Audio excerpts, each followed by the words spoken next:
Ah, that's better. Testing, testing, one, two, three.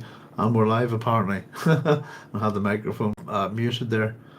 So I've got a little green dot down at the bottom. The video looks okay. So I'm just to say I'm Doc Sloan and popped on a wee minute or two early just to make sure all the video and audio is working correctly. So we'll get the ball rolling at 10 o'clock. I think this is our last week. It's going to be GMT, Greenwich Mean Time +1. I think our clocks are going to go, goodness, what are they doing? Is it they going back or they going forward? I can never remember. I think it's this Sunday. So we'll probably be reverting to Greenwich Mean Time next week. Which is there you go. We're always all over the place with these time zones. I'm not a fan, I have to say. I wish we would get rid of British summertime and all of that stuff. I'd much rather have an extra hour of sunlight in the winter than in the summer. There's Carlos Cosilla saying, "Hey Doc, sounds good here. Thank you very much, Carlos. How you doing? Good to see you, sir." Yeah, it's very foggy here today. It's been one of those kind of days. Usually, whenever we have weather like this, we have a bit of bother with the video connection sometimes, but it's clearing up a wee bit, I think. But yeah, misty out, foggy day, nothing but grey here. Pardon me, but yeah, we've got a big chapter for us today, Carlos. All sorts of stuff in it. I have to say, I've even done a little bit of a doodle with Leto's dream of the golden path. I wish I'd done that before. It never occurred to me. Just to sort of give it a visualization, if you like. But there we go, folks. I'll just tell you what, Carlos, there's 10 o'clock. And I'll say, hello, everyone. Thanks very much for joining me. I'm Doc Sloan. Welcome to my science fiction station, also known as the Doghouse. And tonight we're looking at chapter 13 of Children of Dune in our ongoing Dune book clubs, I suppose. This is our third one now. Normally we would have run last night that's the idea anyway. We try to run Thursdays at 10 o'clock if we can. Occasionally things will prevent us and we'll go for the Friday at 10 o'clock, which is what we're doing tonight. In this case, it's just a lot of work. Again, just really that we didn't get it finished really on time. I posted up the video for 10 o'clock for tonight, yesterday, quite early, I think, in terms of how I do things anyway. But I just knew I wasn't going to get the work done. In fact, I finished at about 7:30 tonight. So we've got quite an interesting chapter. It's a decent length. The one following it's going to be a bit of a length as well, where we're going to switch and take a look at Farad'n. But this is probably the best look at the twins that we'll get for a while, or that we have had in a while, actually. And we're going to get to see, I suppose, three different aspects within this chapter. We have, I suppose, what you could call a preamble to the investigation of other memory by the twins, Ghanima and Leto. The second part of the chapter basically covers that exploration and the I suppose the knowledge and the peril that they find there. And then the third part of it really is the discussion of how to proceed. And in this case, pardon me, it's how to proceed with what we call the golden path. So in terms of how would we put it, Dune lore, this chapter is quite heavy. It's quite important. Again, something I haven't come near in quite some time is Children of Dune. So I'm finding it all very interesting. We've been getting some, how would we put it, esoteric demonology and some ideas like that presented with us. We've had, and I think we're generally heading towards a sort of more esoteric nature within the books as we approach God Emperor of Dune. But we're seeing the genesis of the God Emperor within these books, and very much within this chapter, I think. Let me jump forward here. So we start off, and if anybody's out there, folks, say hello, by the way. We start off with our epigraph, which is from the Leto commentary after Hark al-Ada. And let's just quickly run through it. It says a sophisticated human can become primitive. What this really means is that the human's way of life changes. Old values change, become linked to the landscape with its plants and animals.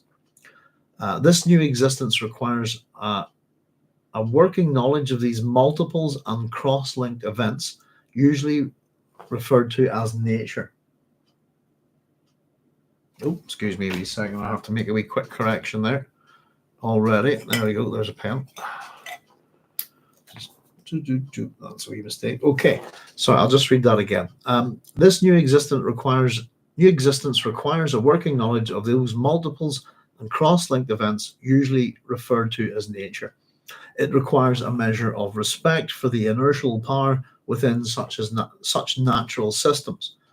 When a human gains this working knowledge and respect, that is called being primitive. The converse, of course, is equally true.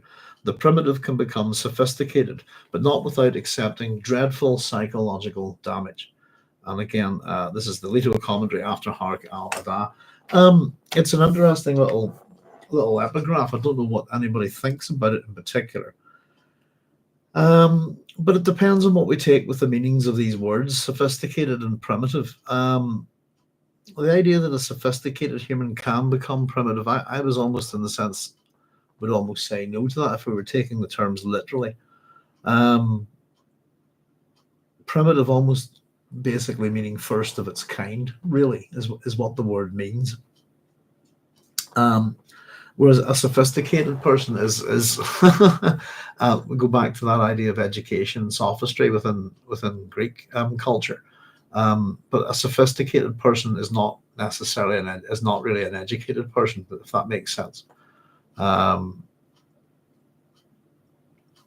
one of those people that would say yes, that the word sophisticated has its origins in sophistry and all of that kind of thing, I think. But a sophisticated person is someone that you can present as being educated, but they're not. Does that make sense? They've been taught to say the right things, but they don't necessarily have any in-depth knowledge. But we can run with it. It doesn't mean that it's just a sophisticated human means, I suppose, possibly just a modern, ordinary human being can become primitive. And in that sense, I suppose, yes, they could revert to, a very, what we might call primitive lifestyle, if you like. I have lots of problems, as I'm sure you know. You've heard me talk about the word primitive.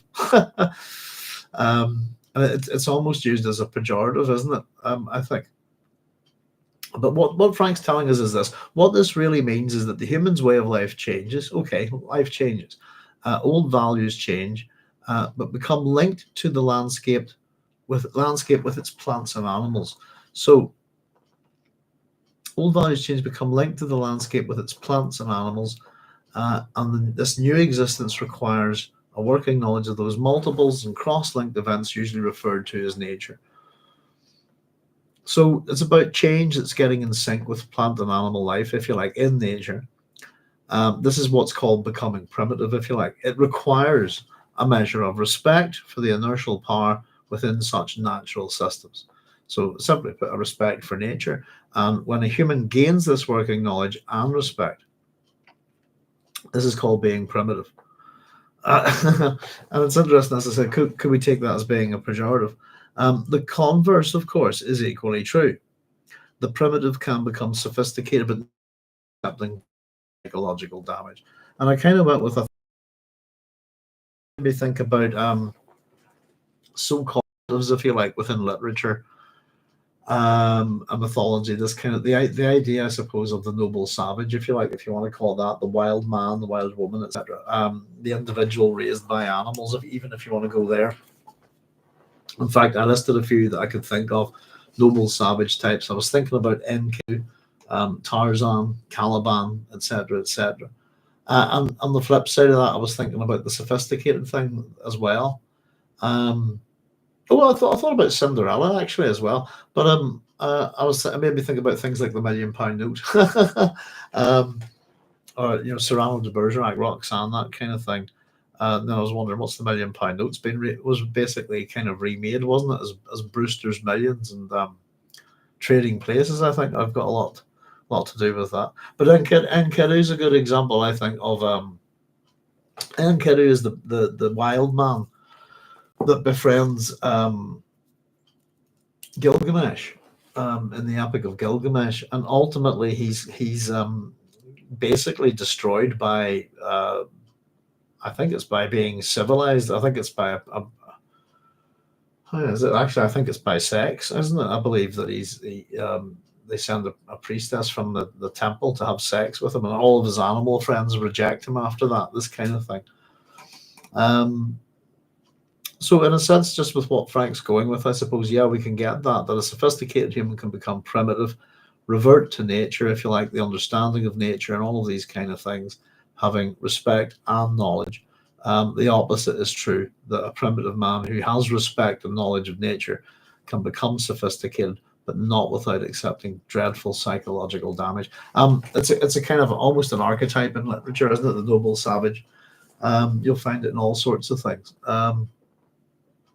And it's generally the case, isn't it? But it's a way, it's a particular character type that allows us to look at our own society or question our own society from the most basic point of view. If you like, it's a useful tool in terms of characterization, if you like, within novels. You'll find it in all sorts of science fiction novels, fantasy novels, this kind of thing. And even the very oldest stories, as I said, Enkidu would be an example of a primitive who's become sophisticated in that sense, if you like. There's Julian Thompson saying, "Hey all, hi Julian, thanks for joining us." And Carlos says, "I agree about primitive. Evolution isn't building towards anything; it's about what works right now." Mm-hmm. Well, that's an interesting one, Carlos, isn't it? What is evolution's point? That goes into a few interesting arguments, doesn't it? There we go. So that's our epigraph, and it is an interesting one. Again, you can take the terms literally if you like, or you can run with what Frank means with them, that being sophisticated and primitive, But it's an interesting little juxtaposition there. I'm not too sure that a sophisticated human can become truly primitive. If you see what I mean, I'm not too sure that can happen. I'm sure, well, maybe it can. I don't see why it wouldn't. But it's just, I wouldn't think it. I think there would always be a level of that sophistication remaining. Okie dokie, folks. Right, let me just get my paperweight down here. Now, I don't know how quickly this one's going to go. We've got stuff to stop and talk about. We've got language to discuss within this chapter of a particular type. Our mind is kind of set in a particular aspect of the ancient world.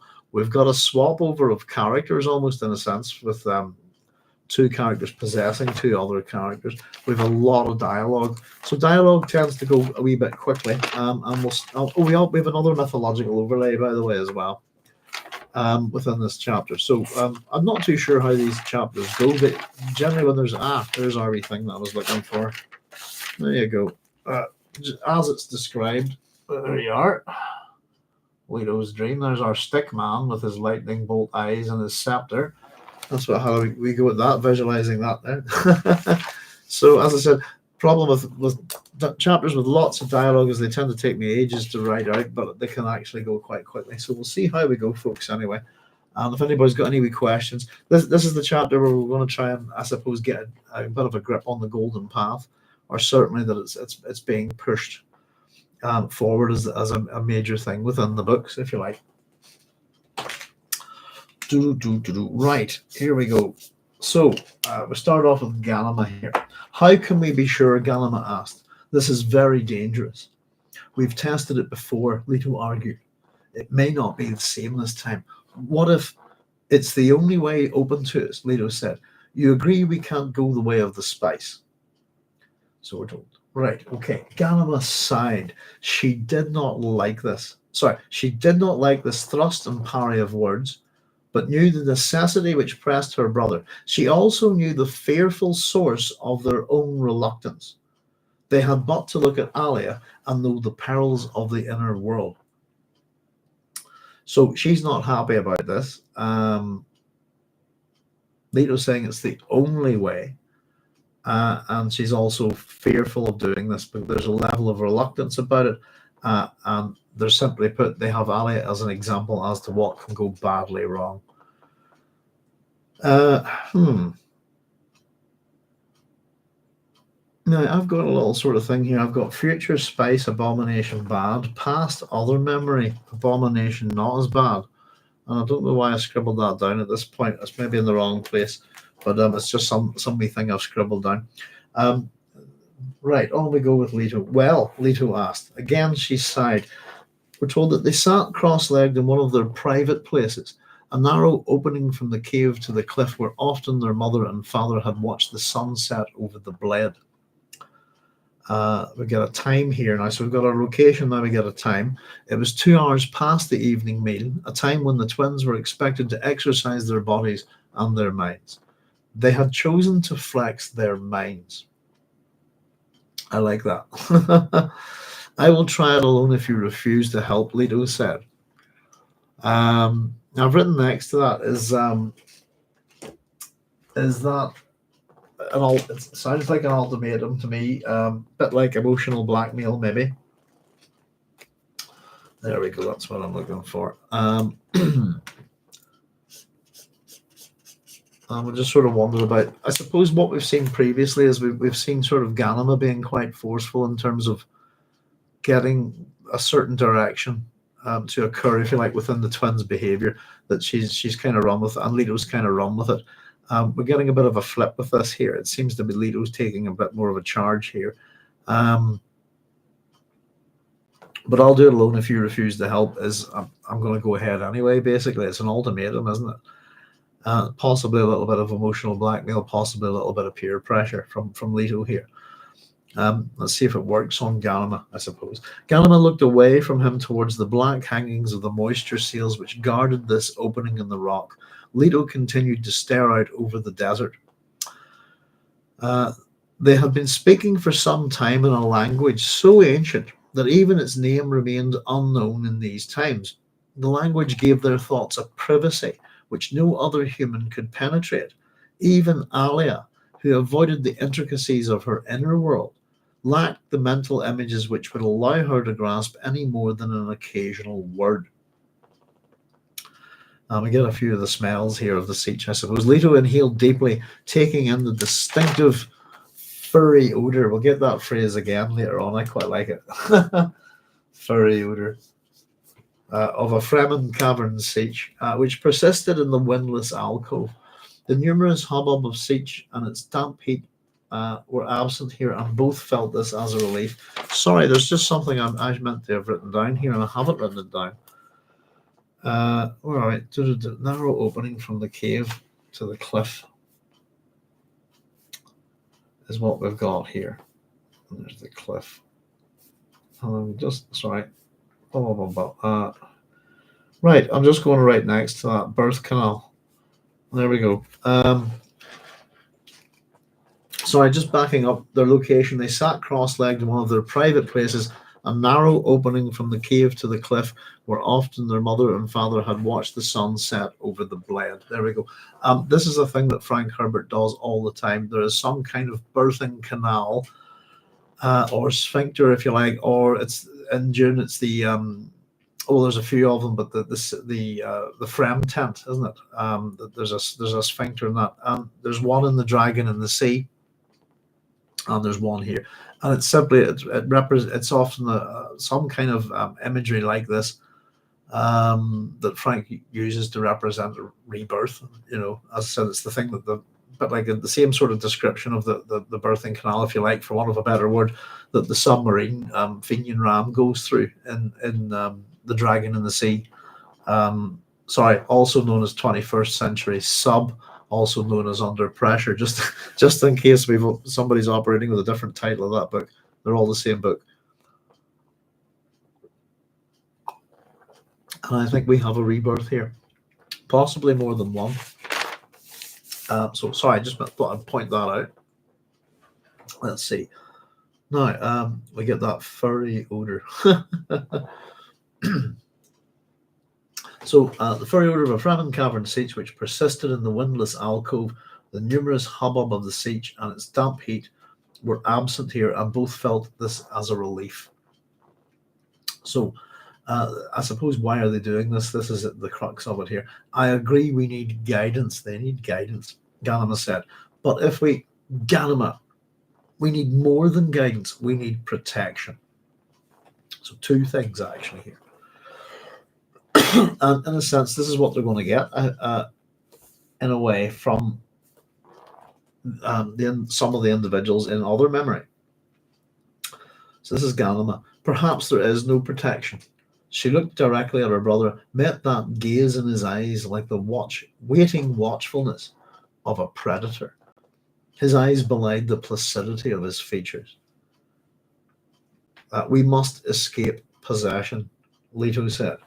He used the special infinitive of the ancient language, a form strictly neutral in voice and tense, pardon me, but profoundly active in its implications. Ghanima, we're told, correctly interpreted his argument. Okay, here's a bit of fun time for me. And we're going to have a chat about this, but here's some of this language. It'll be interesting if this is actually bona fide in many ways, because in that case, I'm about to have a bit of fun. Let's see how I do. Moa puium dumi hishpashmoam ka, chian toned. The capture of my soul is the capture of 1,000 souls. Much more than that, he countered. Knowing the dangers you persist, she made it a statement, not a question. I've written just next to this, she made it a statement, not a question. That's the sort of thing I usually point out within as we go. And in other words, Frank hardly ever points it out. In fact, I don't really remember him doing so before now. Because it's usually me that points it out, that, oh, that's a statement, not a question. I just thought it was worth pointing out that here is an occasion where the author's doing that for us. And I kind of thought that was interesting. And he does. I think he does a couple of things like that in this chapter. So just to point it out.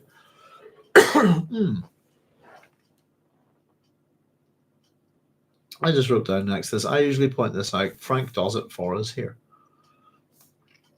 Here we go. Wabun ke wabunat, he said. Rising, thou risest. He felt his choice as an obvious necessity. Doing this thing, it was best done actively. They must wind the past into the present and allow it to unreel into their future.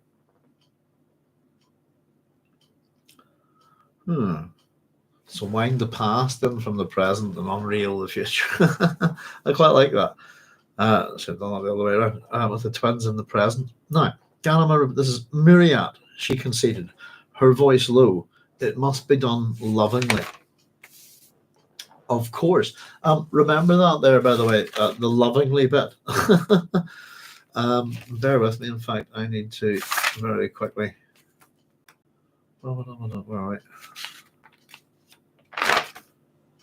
Because there's not so much love really at the end of this, is there? Let me see. There we go. 107. Note from 107. C107. I'm going to put, sorry, very quickly, I'm going to go to 107, put C, note 14. Right, sorry about that. Okay. Of course, this is Leto. Of course, he waved a hand to encompass total acceptance. Then held as our. So Ghanima remained silent. Slowly, showing a dim grey pattern of dunes in the last of the day's light. In that direction, her father had gone on his last walk into the desert. So I've kind of given that's a bit of an ominous tone. We're setting a bit of mood there. We're getting a wee bit of kind of mentions of aspects of the desert here, aren't we? We've had we had the bled earlier. We've got the erg here this time, and we're going to see sort of a link in here to what's happening within the ecological process that's going on within Arrakis.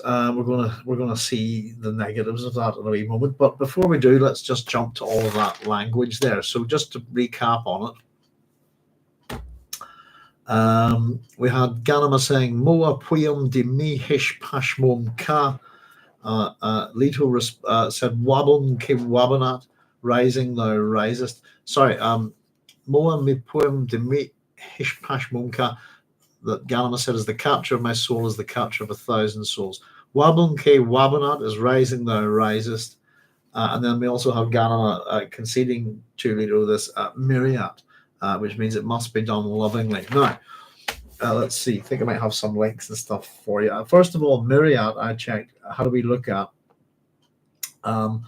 I found was, now I've got a couple of things for this, and I believe one of them, well, one of them was that it was Persian borrowed from Arabic Mamuria, and from Mamuriyat, which meaning has order, command, commission, charge.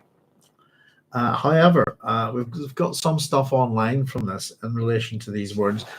Pretty much these phrases, as far as I can tell, now, I'm not going to say for certainty. Bear with me a second. I've got some links here for you. Blah, blah, blah, blah, blah, blah. Open a new tab. Right. Bosh. I wonder if we'll link paste. Some of these links are that long. Bear with me. Let's find out, shall we?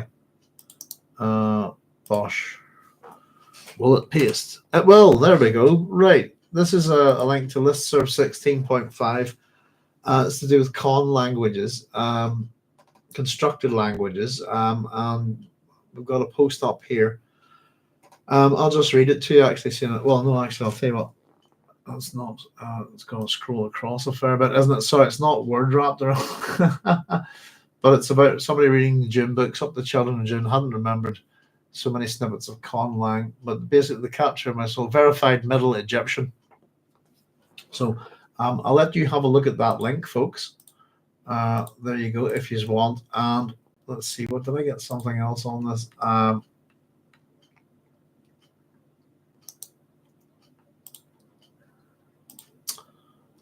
Yeah, Harris Durrani's got some stuff on reading.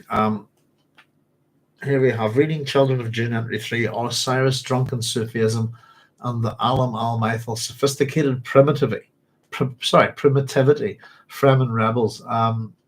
Let's see, he's posted this up. So it's a 23-minute read, August the 2nd, 2021. I'm just getting you the link for it. Here we go. There we go. And Harris sort of refers to the first link here in this, but there's not much really development or anything like that in relation to the information on it being Middle Egyptian. However, I did look at some of this up on the Middle Egyptian dictionary, and what I was able to find did match. I wasn't able to get all of it, but it did match. So we'll go with, let's see, first of all, Moapuim Demihish Pash Moamaka, probably pronouncing that wrong as well. So we've got the Mu is Middle Egyptians for seas. We have Ka being a spirit or soul. We have is that a Shan, meaning thousands, and also another Ka for thousand. So what it actually translates as within our story here is the capture of my soul is the capture of 1,000 souls. So we have words lining up there with seas, capture, soul, spirit, and thousand, which is quite interesting. We've got the Waban K Wabanat, which is also Middle Egyptian. Waban is to rise. And it says here, K is the second person masculine singular pronoun. Pardon me. And again, within the translation, in Children of Dune, it is rising, thou risest. So Waban being the root for rise, Wabanat, rise and risest, and the second person masculine singular pronoun there. And then finally, in order, I suppose, Muriat. As I said, I have a meaning there from Persian borrowed from the Arabic of Mamuriat, which was an order, a command, a commission, or a charge. And again, I suppose in that sense that there's some double meanings here, but within the Middle Egyptian, Murij, MRJ, if you like, root, or Muri, if you like, Muri as a root, MRI, is the word for love. So, and if it must be done with love, as Ghanima was saying earlier, that's particularly a charge, isn't it? It must be done lovingly. That would make sense if it was actually, interestingly enough, the Persian version of that probably coming from possibly Middle Egyptian. I don't know, but there we go. So some interesting work there. I don't speak Middle Egyptian, but I confirmed a couple of these words by using a dictionary, online dictionary. So that's not too bad. But I suppose what it would take would be a proper Middle Egyptian speaker to confirm this. But I've read no reason to really doubt its authenticity, to be honest, based on the stuff that I looked up there. So that's quite interesting. So essentially, the language we have that these guys are speaking is ancient Egyptian.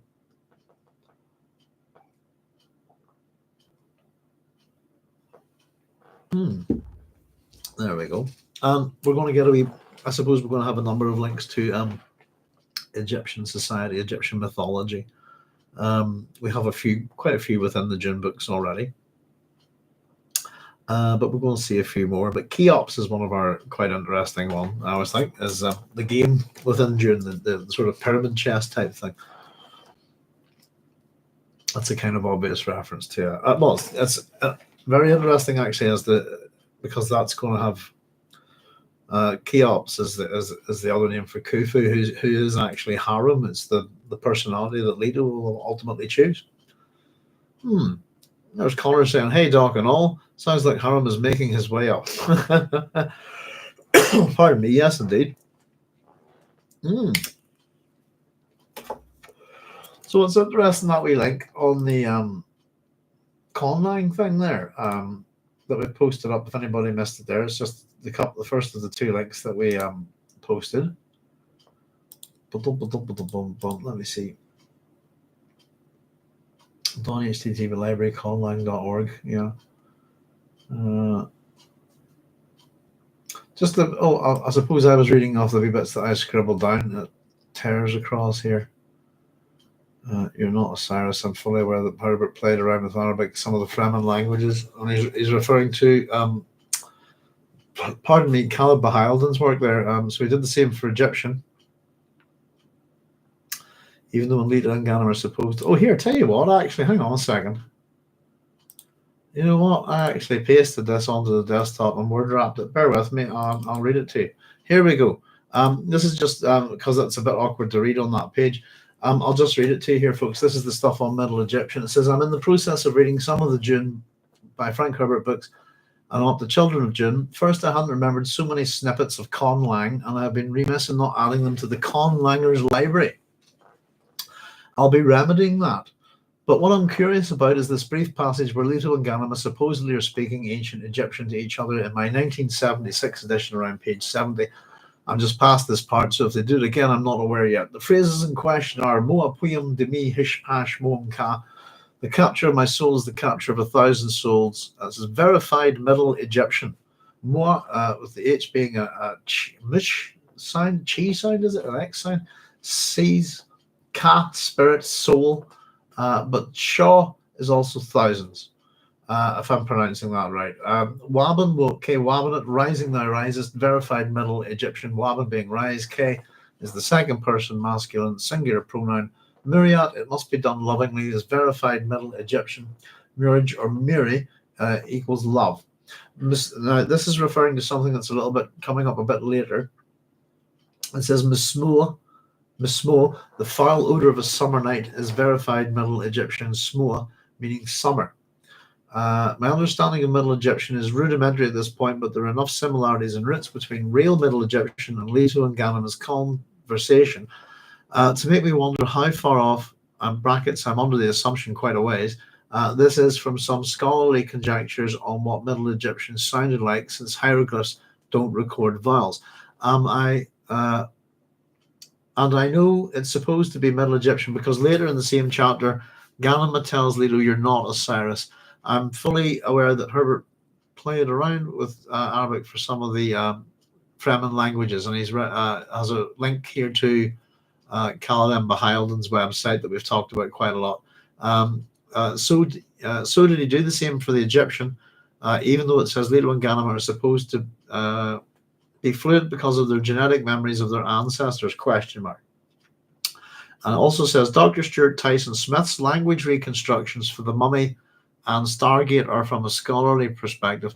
Did Herbert have access to someone who might have given him some suggestions, or did he simply use some roots he found in an ancient Egyptian dictionary and then riff on those out of his imagination? Just wondering if anyone has any insights. Thanks. And that's signed by Dawn from the http://library.conlang.org. So there you go. I have no idea when that was. Hang on a second, I probably would find it actually there. No, don't see a post date on it. Let's have that. Anything like that. Oh, no. No, nothing hidden in the code. Oh, well, okay. Anyway, there you go. A little bit of that's really useful. It's a big help, isn't it, in terms of understanding what's going on here, and I suppose also sort of in a cultural leaning for the Atreides as well as a mythological leaning that's going to come along, you know. But that's excellent. I was really happy with that. Julian Thompson says, I'm under the impression that Leto lived as the 23rd dynastic ruler of Egypt. I tend to track the Amazigh peoples as a reference, just speculation. Leto is who's the 23rd dynastic ruler of Egypt?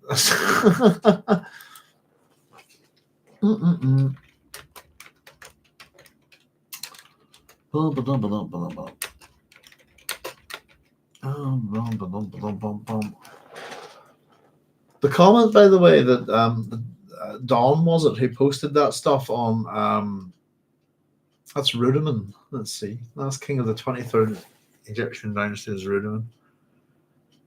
880 to 720 BC. Oh, right. Must have a nosy at that at some point. That sounds 23rd dynasty.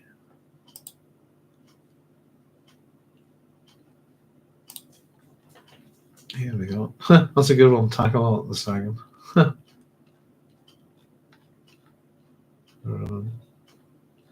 Oh, dear.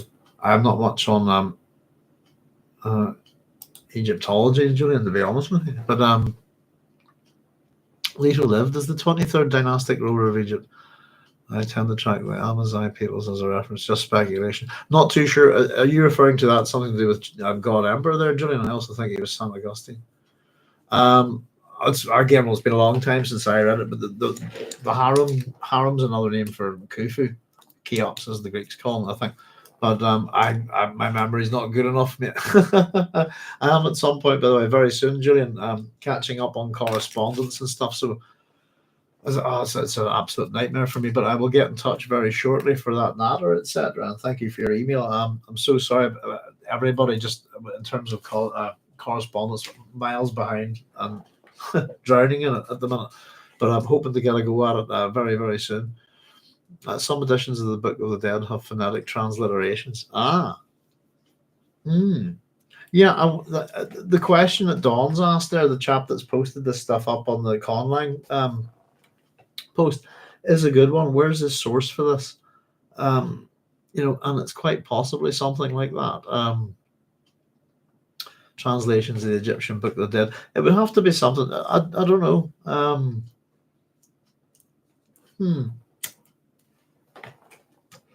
I'm going to investigate, actually, to be honest with you. I'm kind of curious about it.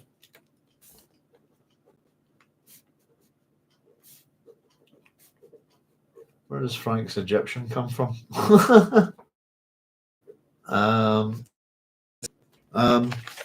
But yeah, it's, again, things, however Frank sources this stuff, it's quite impressive in terms of how he gathers his reading material and all that. And I think he mucked around about the universities and stuff like that, which are usually a good source for lots of stuff like this. But yeah, it's not too difficult to find this stuff in with the modern internet. I'd say 14, 15 years ago, you would have had to bother with quite a lot of this,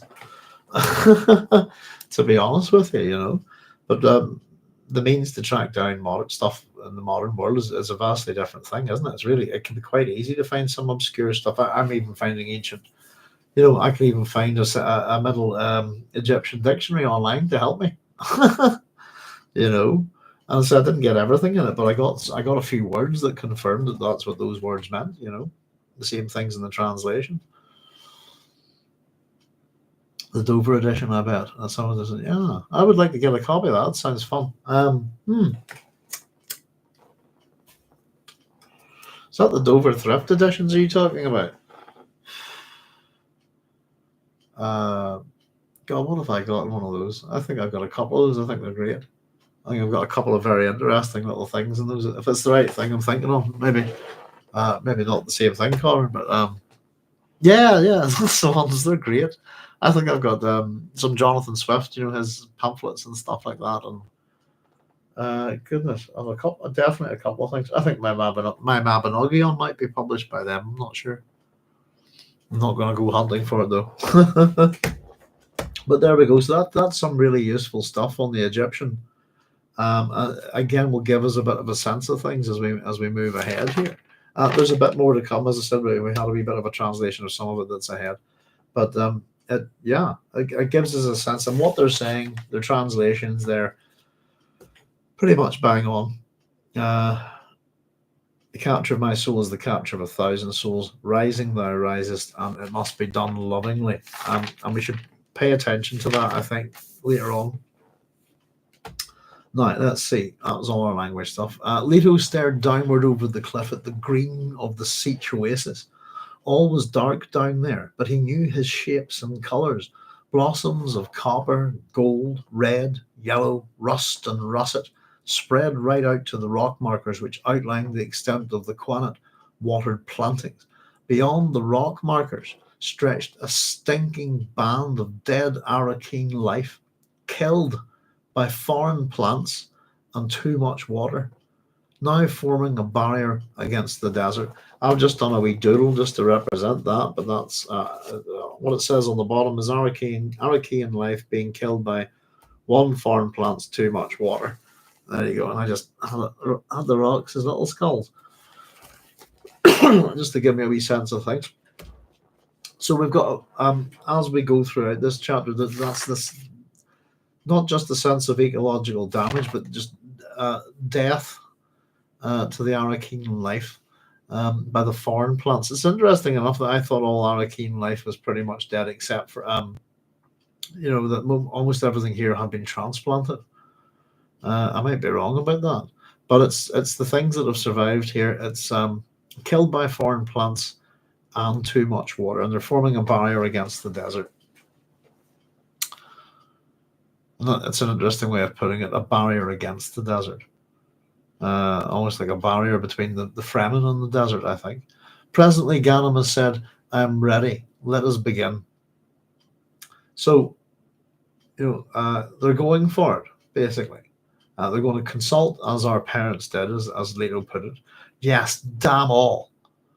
He reached out, touched her arm to soften the exclamation, and said, and I've written next to that, that's Frank doing that again. He's yes, damn all, with a big exclamation mark there. And then he tells us that he reached out, touched the arm to soften the exclamation. I'm not sure what's going on there, but I think it's kind of funny. And it's maybe just me reading far too much into it. Please, Gani, sing that song. It makes this easier for me. And I've written next to that, easier for him, but not for her. Oh, there we go.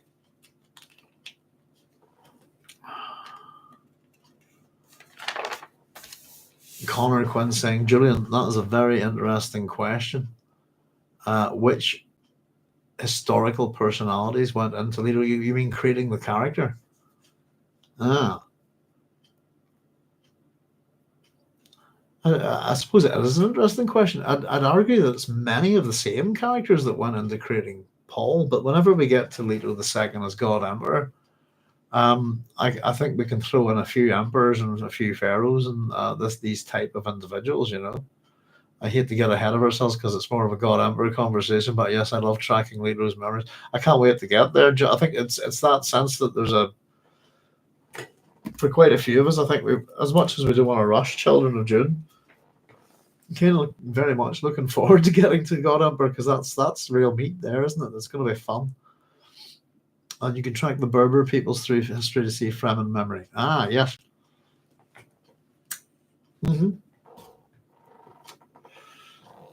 Yeah, the Berbers in particular. I think there's quite a few. There's the San people of southern Africa as well, isn't there? Yeah, there's quite a few people in the Fremen. I tend to go that there's a bit of the Northern Irish in them as well, Julian, but that's not until we get to, God Emperor as well. I think of that as Frank's kind of Irish phase with that and the White Plague.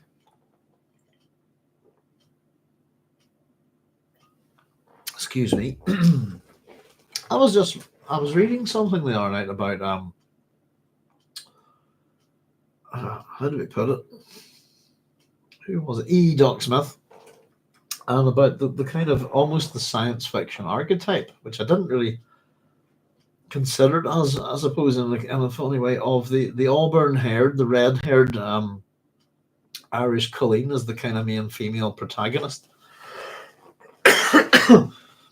And I can see it in Doc Smith's work, and I was kind of reading about how he was a bit uncomfortable doing kind of romantic stuff, which is quite interesting. Got a bit of help with it, but apparently it's a big inspiration on Heinlein, who's also quite fond of that kind of almost female archetype, if you like. That we also see quite a lot with Frank Herbert too. Oh, but yeah. Connor Quincy, the Orange Catholic Bible. Go on, Virgin. FT.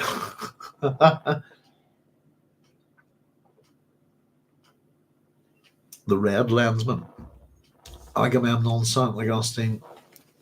Ashnar, Sir Paul II. I have doubts. Leto saw the Inquisition too. Yes, indeed.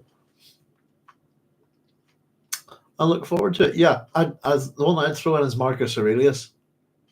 Very much. I'd chuck him in.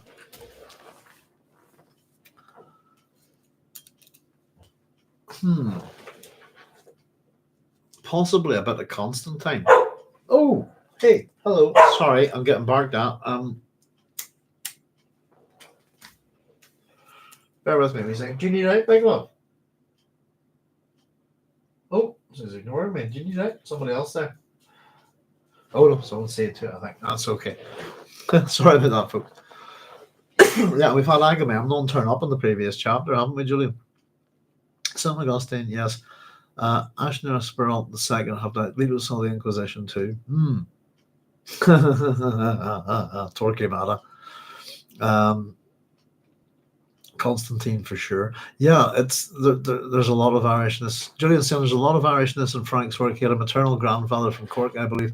The White Plague is a fantastic tragic book. I miss Belfast. Yeah, it's also kind of I've pointed out a few times, but yeah, Gaelic, if you want to run with it, is the language of the empire. But it's what happens to the Fremen, I think, ultimately is kind of a similar thing. But maybe it's a thing that's happened to a number of cultures. I wouldn't have guessed Aurelius or Constantine. Yeah. Well, Aurelius is good because you've got his meditations. I quite like it. It's interesting. Marcus Aurelius is a Stoic emperor, but he's arguably one of the I don't know, civilizing, best civilizing of the emperors, I think. Constantine, yeah, he's kind of interesting. I'm quite. It's been a long time since I looked at him, but I do think I've got a chunk of books on Roman Britain here. I probably have a fair bit of stuff on him, you know. One or more of the popes, most likely. Yeah, he's an interesting. I think there's probably a couple of others as well. It's going to be interesting to figure out. But yeah, no. The good thing is, I suppose, that if we do, what we've discovered, guys, is as we go through this, is if we do, oddly enough, we do the work and we tend to find them, don't we? We tend to figure out who these people are, or where these references come from, and I'm always quite surprised that they're not just throwaway references. You know, where a lot of authors would just pull a name out of a bag of Greek mythology or something and go, here's something I'll throw into my science fiction book and I'll give it the attributes of this mythological being or something like that. You know, it's done quite a lot. You know, Agamemnon is the name of the ship, isn't it? That what do you call him? Sheridan has the winning battle that saves Earth in Babylon 5. You know, the ships in Babylon 5, their names are pretty well loaded, I think. I have an idea that Paul's jihad is based on the Almohad Empire. Julian will definitely, as I've been mad a couple of weeks here, but we'll just definitely get that chat on Zoom as well, and be able to natter away about it. You know, I look forward to it. Same as I've just been so super busy lately, and I haven't been too well. I'm pretty much just about better, I think. Having a good night tonight with the old cough and stuff. He said start spluttering, but no, definitely. The God Emperor is just, I'm going to fill notebooks with that stuff, aren't we? And already we're kind of getting that kind of Abraxas. We've been having a wee bit of an natter about that, and I've started to kind of do my reading on some of that stuff. Hermeticism and all of these kind of esoteric religions and so on, but particularly I've been having a wee look at Gnosticism and ideas of Abraxas, etc. I'm grabbing a few YouTube videos as well. But I used to read about that. I read about a lot of this stuff when I was a kid. Used to get Aleister Crowley's books. You used to be able to get. They would appear in those, those old postal book clubs, those kind of things. I often just bought art, fantasy and science fiction art books through them, but probably bought the odd bit of crap or the odd novel now and then. You kind of did the deal, if you know what I mean. You got so many books for 50p. That's where I would have got my copy, I think, of Magic. Not that I have it anymore. But yeah, hocus pocus. No, some of it's kind of interesting actually. And I think, yeah, definitely with we're definitely going to have to jump into the ancient world and have a look at it. But I think a lot of the influences on the God Emperor. I'm sure there's a Chinese emperor or two in there as well, but possibly a few interesting philosophers as well, I think. But definitely there's a pharaonic influence. There's Roman emperors, and probably a couple of lawmakers, if you like, as well. But yeah, it's been, I don't know. Last time I read all of this stuff was probably 2010. I certainly read through Dune. But it's been that long. That's how I'm reading these. Are kind of fresh with you guys, but I haven't read them since, so it's just not fresh in the memory. Even though I know loads of stuff, but that's kind of the good thing, isn't it? I'm finding out all sorts of things that I've missed. Yeah. Crowley is a riot, but a shite. Yeah, they're funny guys. Yeah, I think they're all a bit. Yeah. Yes, indeed. A shyster. We'll go with that. Yeah, but they're characters, certainly, aren't they? They're certainly interesting. They're not too boring anyway. But all these guys and their sex magic and stuff, dear oh dear. There, let's have a wee look, folks. Now. Oh yes, right. So please, Gani, sing that song. It makes this easier for me. And I said, not her. So Ghanima hitched herself closer to him, circled his waist with her left arm. She drew in 2 deep breaths, cleared her throat, and began singing in a clear, piping voice the words her mother had so often sung for their father. So here's one of Frank's songs. Here we go. I'll not break out the guitar or anything. Here I redeem the pledge thou gavest, I pour upon thee. Life shall prevail in this palace. Thy enemies shall fall to. We travel this path together, which love has traced for thee. Surely we'll do. Hang on, it's my bad handwriting. Surely well do I show the way, for my love is thy palace. I'll do that again one more time. Here I redeem the pledge thou gavest. I pour sweet water upon thee. Life shall prevail in this windless place. My love, thou shalt live in a palace.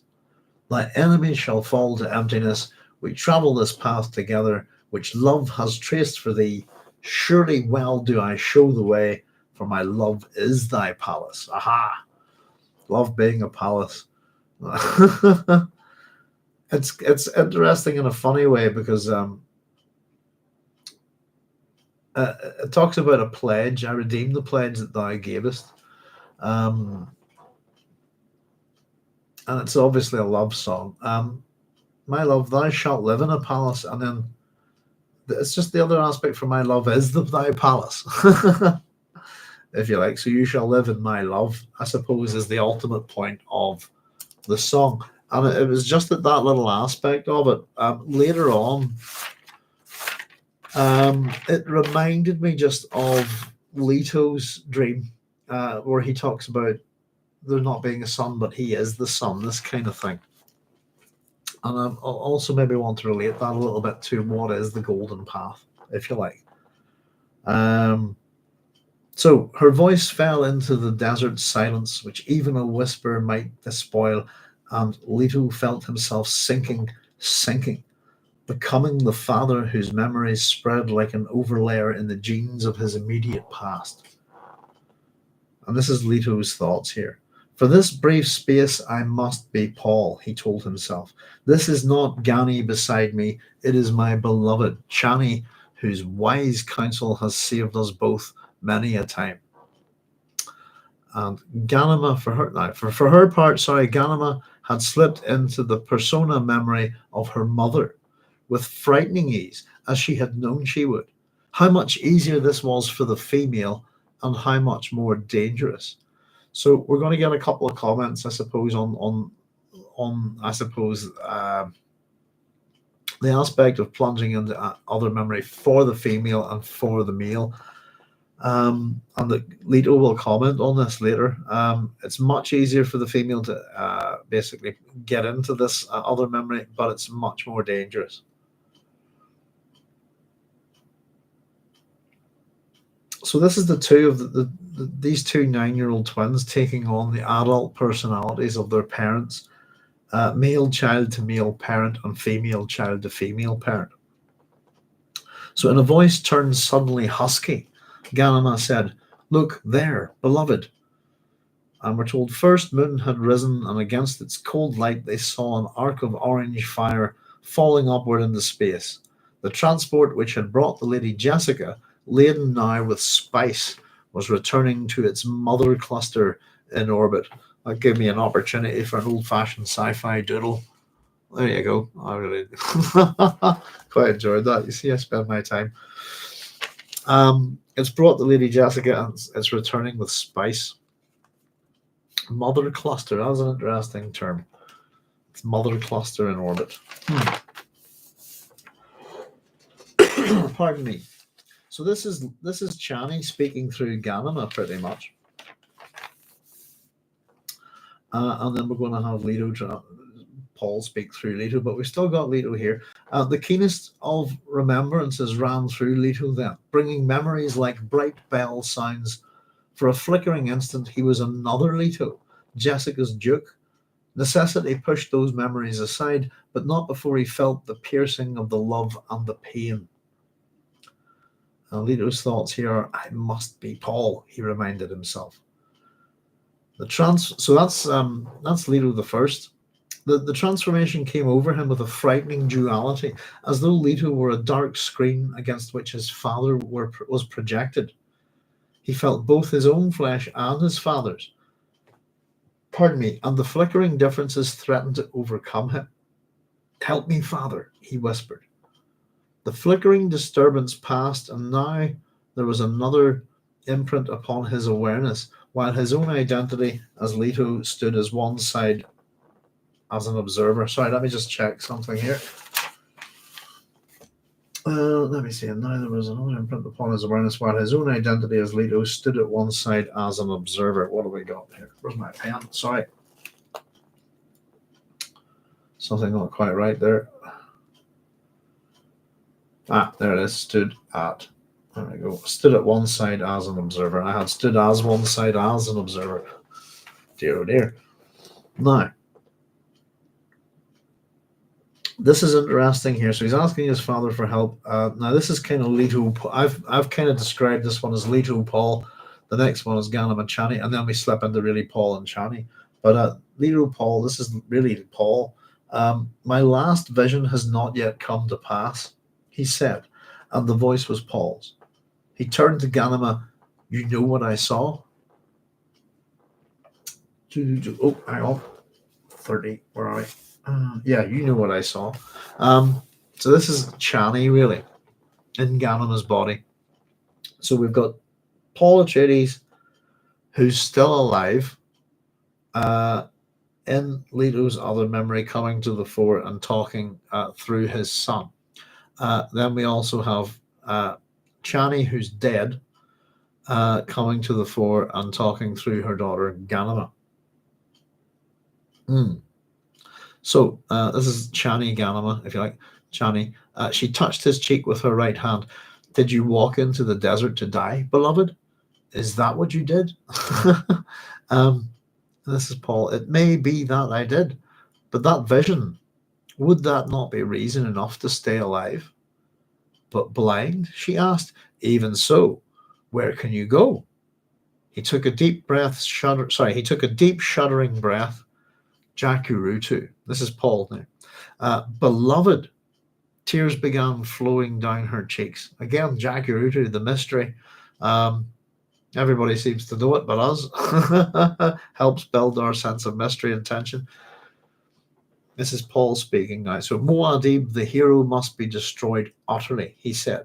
Otherwise, this child cannot bring us back from chaos. The golden path, she said. It is not a good vision. So there we go, their golden path. It is not a good vision. And so this is the last vision of Paul Atreides, is the golden path. And Paul says it's the only possible vision. Alia has failed them utterly. You see the record of it. Your mother has returned too late. She nodded, and it was Chani's wise expression on the childish face of Ghanima. Could there not be another vision? Perhaps if... No, beloved, not yet. This child cannot peer into the future yet and return safely.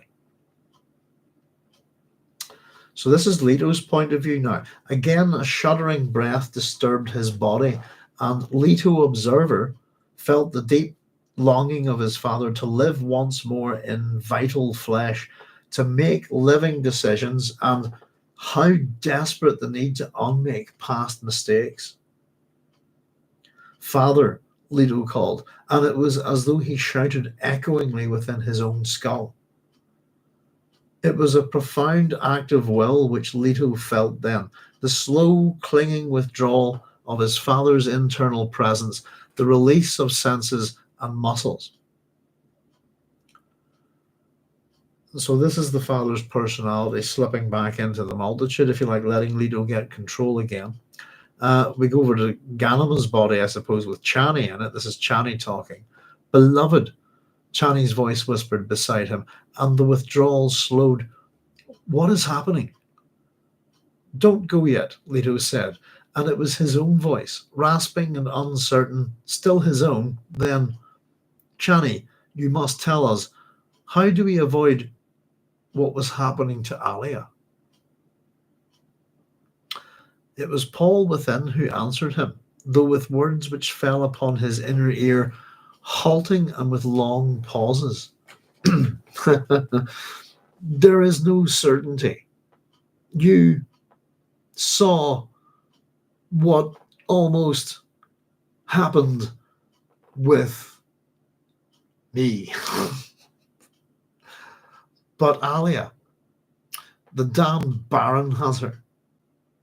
Leto felt his throat burning with dryness. Is he? Have I? He's in you. But we cannot. Sometimes we sense each other. But you, can you read my thoughts? Leto asked. Would you know then if he... Sorry, I missed a wee bit of highlighting there. Hang on. Oh dear. Sometimes I can feel your thoughts, but we live only through the reflection of your awareness. Your memory creates us. The danger, it is a precise memory. And those of us who loved power and gathered it at any price, those can be more precise. Stronger, Leto whispered. Stronger. I know your vision, Leto said. Rather than let him have me, I'll become you. Not that. Leto nodded to himself. Sensing the enormous will force his father had required to withdraw, recognizing the consequences of failure, any possession reduced the possessed to abomination. The recognition gave him a renewed sense of strength, and he felt his own body with abnormal acuteness and a deeply drawn awareness of past mistakes, his own and those of his ancestors. It was the uncertainties that weakened. He saw this now.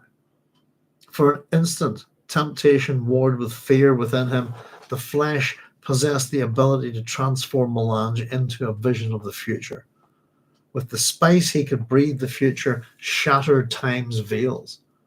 He found the temptation difficult to shed, clasped his hands, and sank into the prana bindu awareness. His flesh negated the temptation.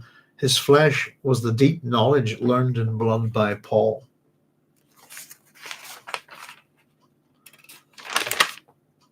Those who sought the future hoped to gain the winning gamble on tomorrow's race. Instead, they found themselves trapped into a lifetime whose every heartbeat and anguished wail was known. Paul's final vision had shown the precarious way out of that trap, and Leto knew now that he had no other choice but to follow that way. So the trap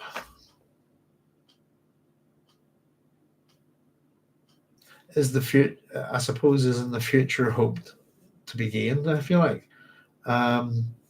Trapped in a lifetime where every heartbeat and anguished wail was known. Prescience is what we're talking about there.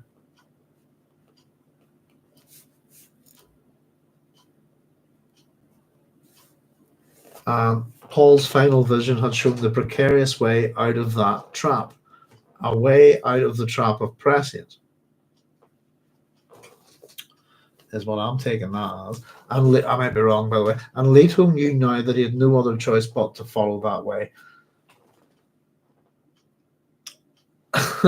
The bit with all the fragments, all the dots a minute ago there, trying to read that's awkward as hell, isn't it? It reminded me on the Ren and Stimpy comic. I think there's an episode where Spider-Man turns up in it, and I'm not sure which one of them it is, but it's just has. I think it's Spider-Man. Is it there's powdered toast man on it or something? And I think he just says, "Must stop talking in fragments."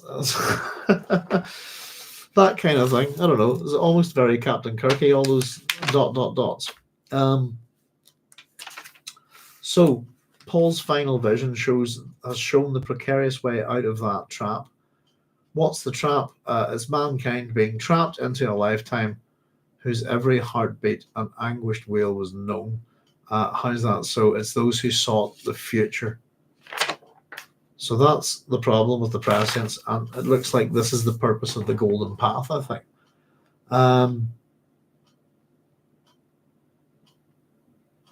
The joy of living, its beauty, is all bound up in the fact that life can surprise you, he said. This is what he'll lose, isn't it? I've written next to this. The God Emperor. It's that ability to be surprised, isn't it? That's kind of in his sacrifice.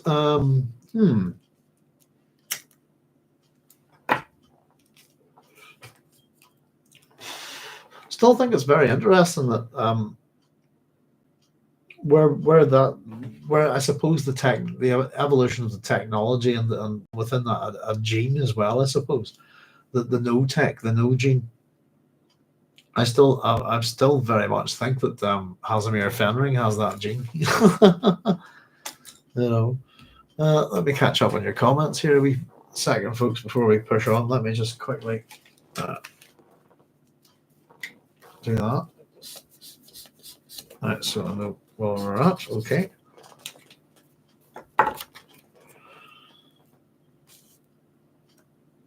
Herbert excellently shows how. This is Julian. Herbert excellently shows how Platonism and Neoplatonism, evolved into Christian mysticism and scholarship like Gnosticism, the Hermetics, and the Hermeneuticists. Then he combines it with the Eastern Taoists and Zen masters. It's wild. Yeah, it's always what he loves mixing it up, doesn't he? Melange is the great word for it, isn't it? There's a great list of religions in the Dune Encyclopedia that went into the story, but it's not canon by any means. Antonius Lewis says, "Geez, Doc, that's the worst William Shatner impression I've ever heard." That wasn't the William Shatner impression, but you can imagine William Shatner doing that. Yeah, I think that was Powdered Toast Man, Babs.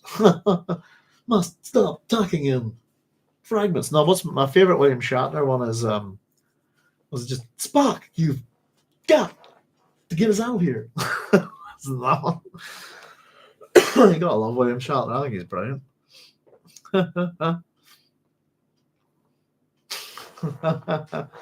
Can't be the worst William Shatner impression.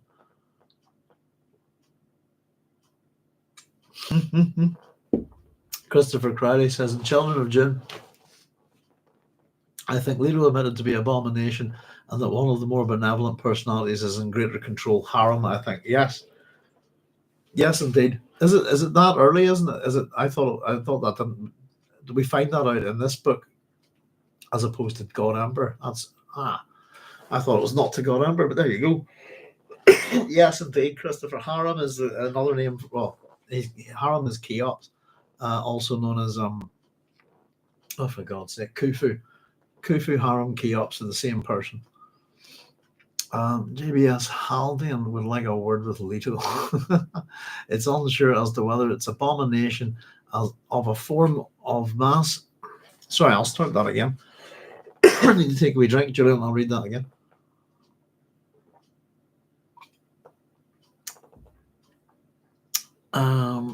It's on right here we go. It's unsure as to whether it's abomination or a form of mass integration. Either way, prescience means losing the moment. And Christopher saying, I always wondered if the communal status allowed him to accept the skin of the sand trout and embrace living 3,500 years to see the golden path through.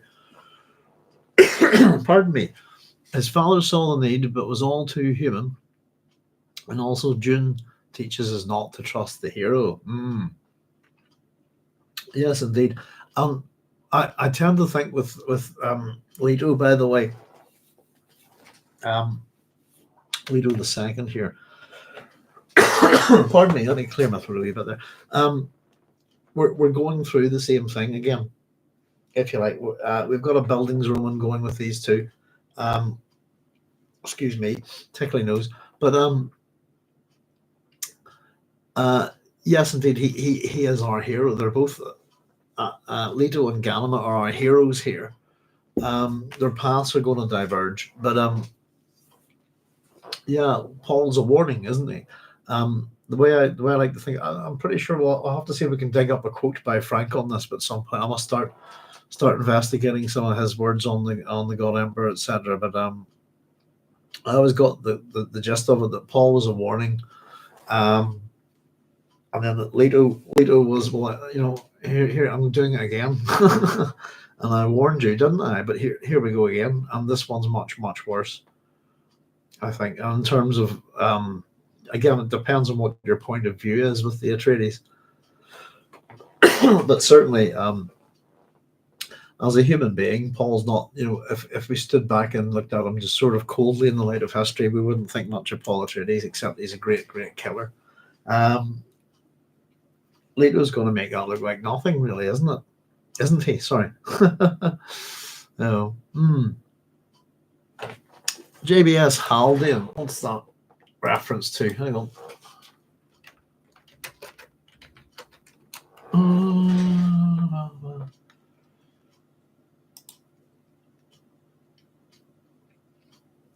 JBS. Sorry, just reading quickly off. Excuse me. Connor's comment there. I'm having a wee nosy.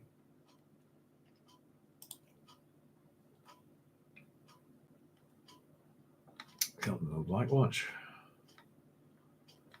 I think these are, known for, that's a lot.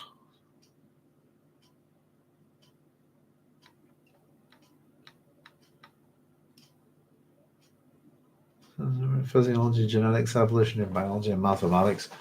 Innovative use of statistics in biology is one of the founders of neo-Darwinism. Despite his lack of academic degree in the field, he taught biology at the University of Cambridge, the Royal Institution, and University College London. Renouncing his British citizenship, he became an Indian citizen in 1961 and worked at the Indian Statistical Institute until his death in 1964. Biogenesis, the primordial soup theory. Okay. I don't know much about this guy at all. I'm going to have a wee bookmark. Pop that in there in June. I'll come back to that. Arthur C. Clarke credited him as perhaps the most brilliant science popularizer of his generation. Brazilian-British biologist and Nobel laureate Peter Medawar called Haldane the cleverest man I ever knew.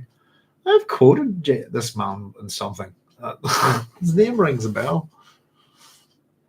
Always recognized, according to Theodosius Dobzhansky, Haldane was always recognized as a singular case.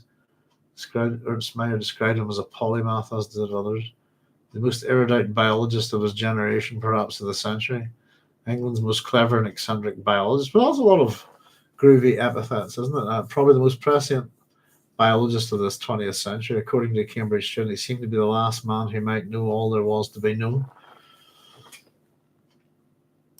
It's an interesting chap.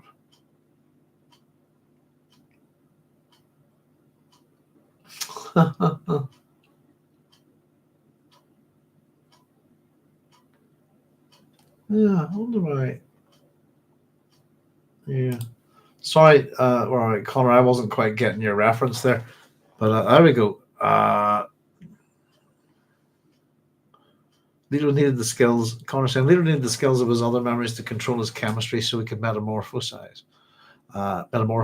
He's the guy who said the universe is not only stranger than we suppose, but stranger than we can suppose. Yes, I got that one there. That's yes, indeed. So I quite like it. Teleology is like a mistress to a biologist. He cannot live without her, but he's unwilling to be seen with her in public. Pardon me. Interesting. Yeah, I'll have a wee nosy at him. Thank you for sorting that out, Connor. I wasn't too sure of the reference there.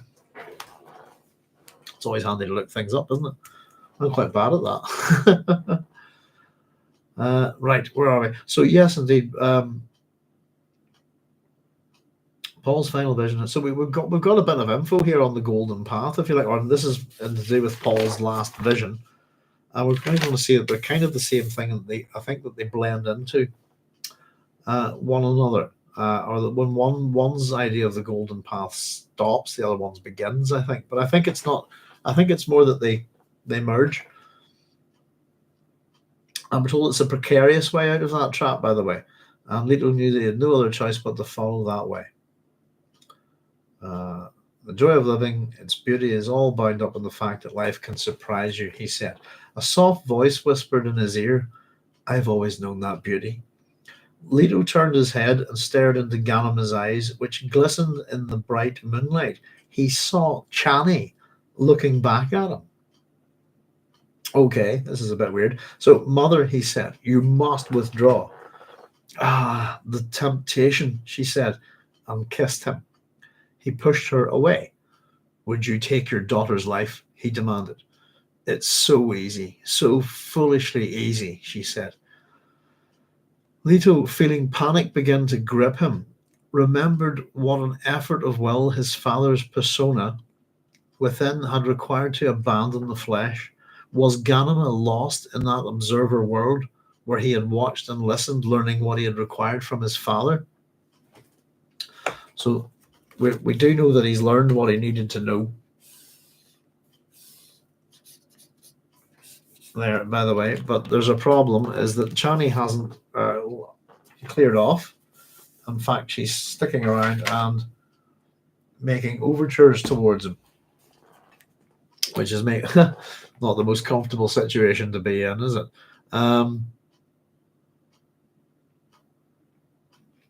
Yeah, that's a bit Oedipal, isn't it? Let's see. Would you take your daughter's life? So easy, so foolishly easy, she said.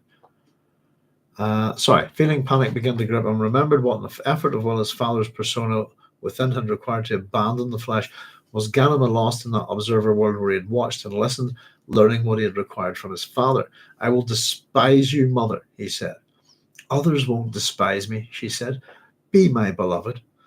If I do, you know what you both will become, he said. My father will despise you. Never. I will. This is the bit where I've put a wee note up at the top and just written that this is the psychotic family novel at work here. And yeah, it couldn't be any more of a psychotic family novel at this point. I think it's very funny. It's just the Paul, I will. So the punishment that if she takes over her daughter's body will be that she'll be despised by them. But this is a bit much. No, excuse me. Never, says Chani. I will, says Paul. The sound was jerked out of his throat without his volition, and it carried all the old overtones of voice which Paul had learned from his witch mother. Don't say it, she moaned. That's Chani. Paul said, I will despise you. Please, please don't say it. Leto rubbed his throat, feeling the muscles become once more his own. He will despise you. He will turn his back on you. He will go into the desert again. No, no. She shook her head from side to side. You must leave, mother, he said. No, no. But the voice lacked its original force. Leto watched his sister's face, how the muscles twitched. Emotions fled across the flesh at the turmoil within her. Leave, he whispered. Leave. No.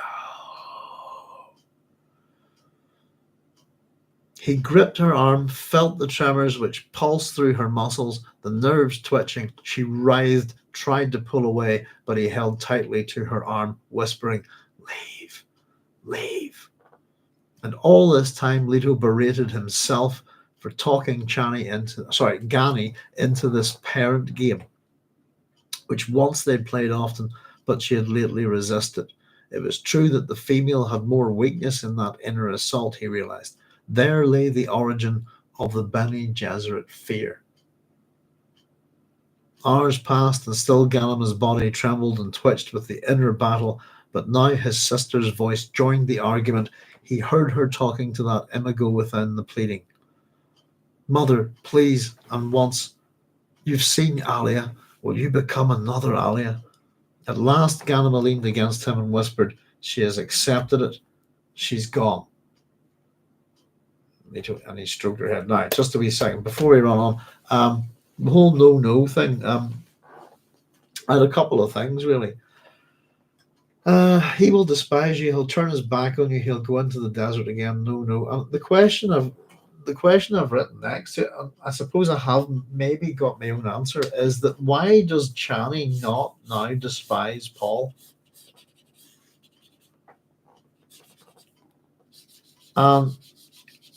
Just to be clear, Paul's last behavior to his wife before she dies is that of an incredible shit.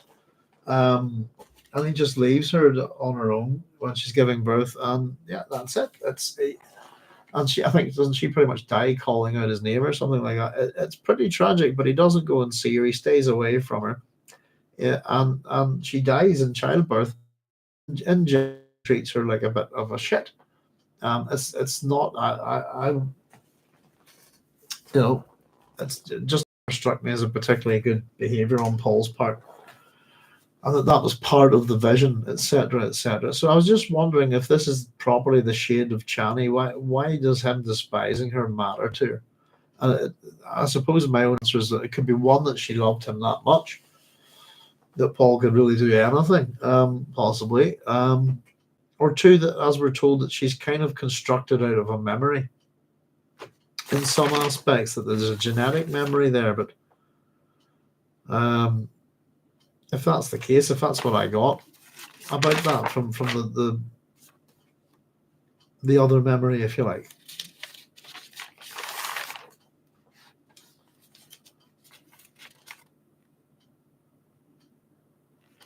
Let me just have a read.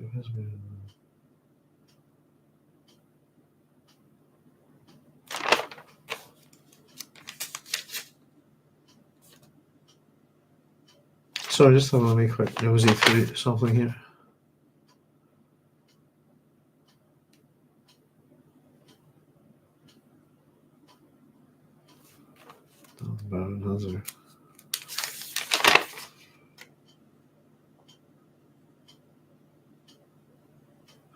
This is what Paul says. Just sometimes we can feel your thoughts. I can feel your thoughts, but we live only through the reflection of your awareness.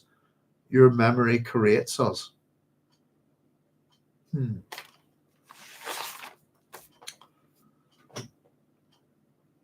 interesting. Where are we? Sorry. Jump back here.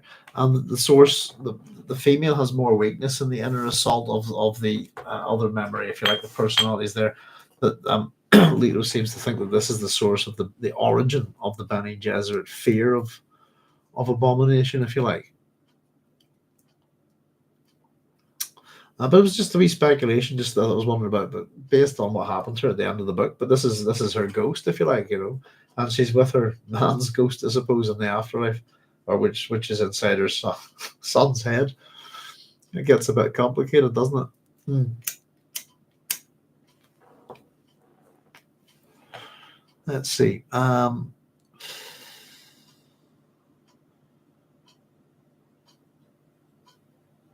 Christopher was saying he was wondering if it was the communal status that allowed him to accept the skin of the sand trout and embrace living 3,500 years to see the golden path through.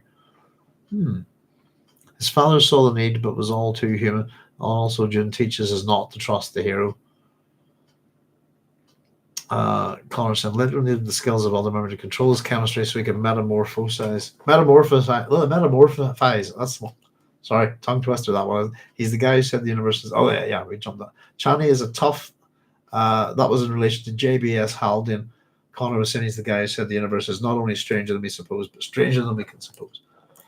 Connor said Chani is a tough Feta King leader, lady, and a practical Fremen. I don't know. Part of this seems, but they're shades, aren't they? Their motivations are different, and this kind of thing. But part of it doesn't seem right with her character. She seems quite weak here in some ways, doesn't she? But at the same time, she overcomes this temptation. The other thing was just that you must leave, the whole thing. And the sort of slow falling back into this other memory. I've just written down, it reminds me on Lot's wife and Eurydice as well. Just being dragged back into the underworld, this kind of thing. So that's Ghanima is back in charge. Leto, we're told he stroked her head. And here we go. Golden Path. I've written Golden Path is the yellow brick road. Just about fun. So Leto says this. Ghani, I'm sorry. I'll never ask you to do that again. I was selfish. Forgive me. There's nothing to forgive, she said, and her voice came panting, as though after great physical exertion. We've learned much that we needed to know. She spoke to you of many things, he said. We'll share it later when... No, we'll do it now. You were right. My golden path? Your damned golden path. So here we are, the golden path. Logic is useless unless it's armed with essential data, he said. But grandmother came back to guide our education and to see if we'd been contaminated. That's what Duncan says. There's nothing new in prime computation, she agreed, her voice strengthening. She pulled away from him, looked out at the desert which lay in the pre-dawn hush. So they've been out all night at this. This battle, this knowledge had cost them a night. The royal guard beyond the moisture seal must have had much to explain. Leto had charged that nothing disturbed them. People often learn subtlety as they age, Leto said. What is it we're learning with all of this agedness to draw upon? The universe as we see it is never quite the exact physical universe, she said. We must perceive this grandmother just as a grandmother. That would be dangerous, he agreed. But my question, and again he's cut off here, There's something beyond subtlety, she said. We must have a place in our awareness to perceive what we can't preconceive. That's why my mother spoke to me often of Jessica. At the last, when we were both reconciled to the inner exchange, she said many things. Ghanima sighed. We know she's our grandmother, he said. You were with her for hours. You were with her for hours yesterday. Is that why? Again, if we allow it, our knowing will determine how we react to her, Ghanima said. That's what my mother kept warning me. She quoted our grandmother once, and Ghanima touched his arm. I heard the edge of it within me, our grandmother's voice. Warning you, Leto said. He found his thoughts disturbing. Was nothing in the world dependable? Was nothing in this world dependable? Apologies, folks. Most deadly errors arrive from obsolete assumptions. That's what my mother kept quoting. That's pure Bene Gesserit. If Jessica has come back to the sisterhood completely, that was if Jessica has gone back to the sisterhood completely. And this is Leto here. That'll be very dangerous to us, he said, completing the thought. We carry the blood of their Kwisatz Haderach, their male Bene Gesserit. They won't abandon that search, she said, but they may abandon us. Our grandmother could be the instrument. There's another way, he said. Now, just the grandmother could be the instrument. I suppose they're trying to figure out, is Jessica back with the Bene Gesserit or not? But just that term, the instrument, that's one of our things within the Dune series. And I suppose it works on a number of levels with Jessica, but simply that people are used as tools by their various organizations or hierarchical structures within their groups, etc., this kind of thing. So Jessica is always a tool of the Bene Gesserit, if you like. The Kwisatz Haderach is also meant to be a tool of the Bene Gesserit, a weapon that they can wield by standing behind it, I suppose, is the metaphor, if you like. They won't abandon that search, she said, but they may abandon us. Our grandmother could be the instrument, could be the means for them to abandon their interest in the twins, I think, there. So it's still, even at the end of this chapter, I think even the twins are trying to figure out, is Jessica fully back with the Bene Gesserit or not? I think the thing for me is, I think it's quite interesting what Frank's doing within the writing.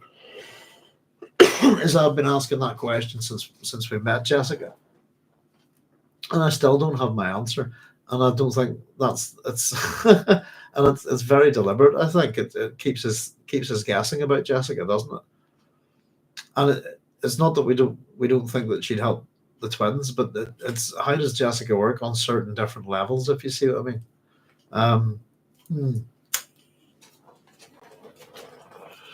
And I think there's something interesting coming up in relation to how she's described. Excuse me. Let's see. Leto, this is Leto. There's another way, he said. Yes, the two of us mated, but they know what recessives might complicate the pairing. It's a gamble they must have discussed, and with our grandmother at that. I don't like that way. Nor I. Still, it's not the first time a royal line has tried to. It repels me, he said, shuddering. She felt the movement, fell silent. So this is, again, we had this discussed previously within Dune Messiah. With the one of the possibilities for the Bene Gesserit breeding program was the offspring of Paul and Alia.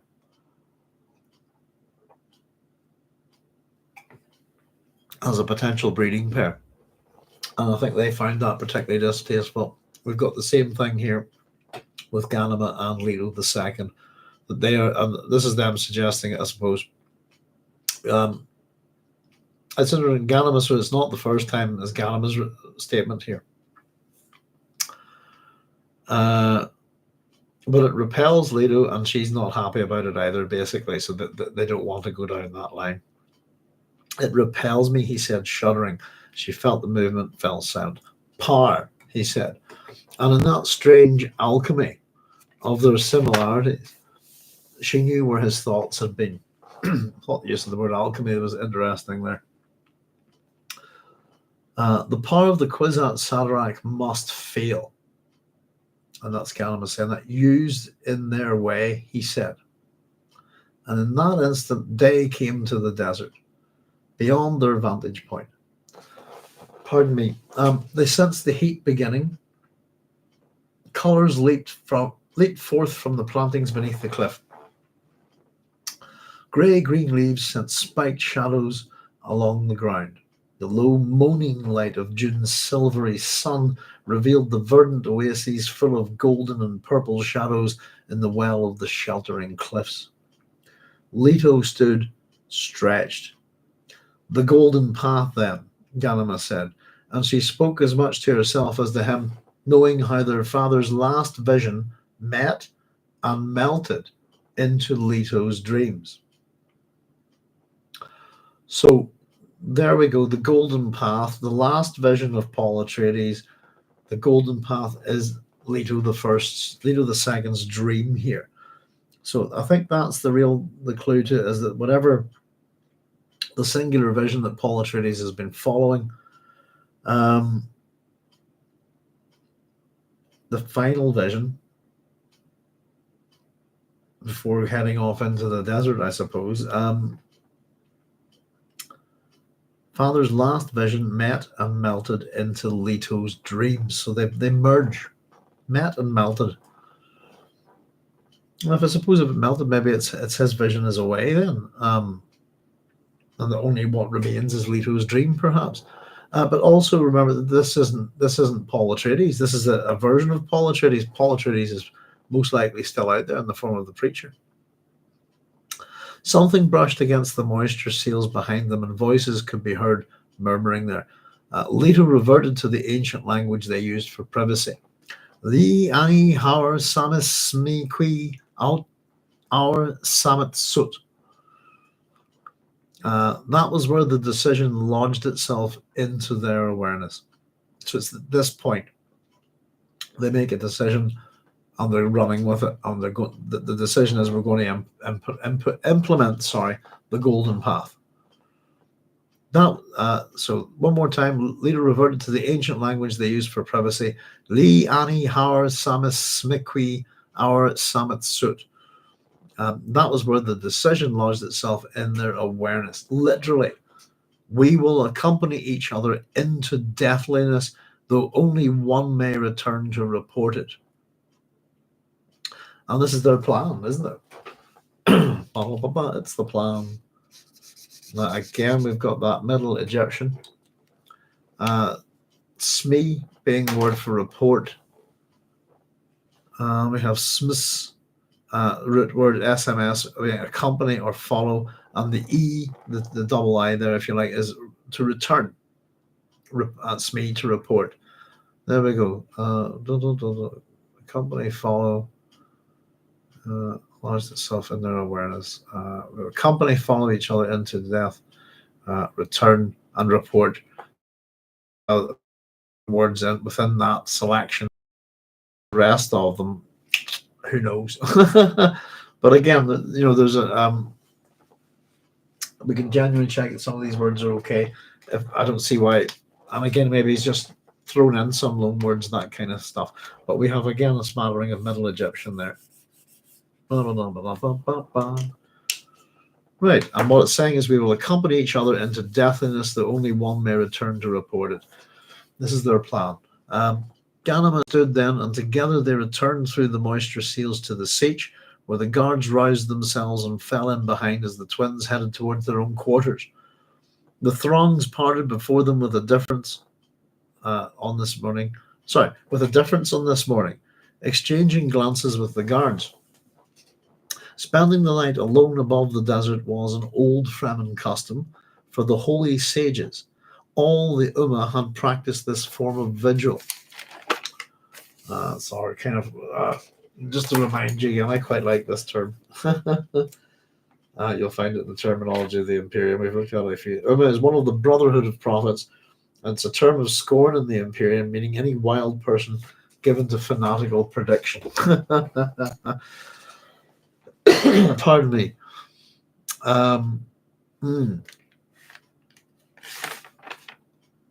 So what they've been doing, spending a night out amongst the stars and all the desert, it's a thing that holy people do. It's a form of vigil. Paul Muad'Dib had done it, and Alia, and now the royal twins have begun. So that's why the people are commenting. It's a kind of a holy thing, if you like. Leto noted the difference, mentioned it to Ghanima. They don't know what we've decided for them, she said. They don't really know. Still in the private language, he said, it requires the most fortuitous beginning. Ghanima hesitated a moment to form her thoughts. Then, in that time, mourning for the sibling, it must be exactly real, even to the making of the tomb. The heart must follow the sleep, lest there be no awakening. So this is, of course, they're going to fake their deaths, aren't they?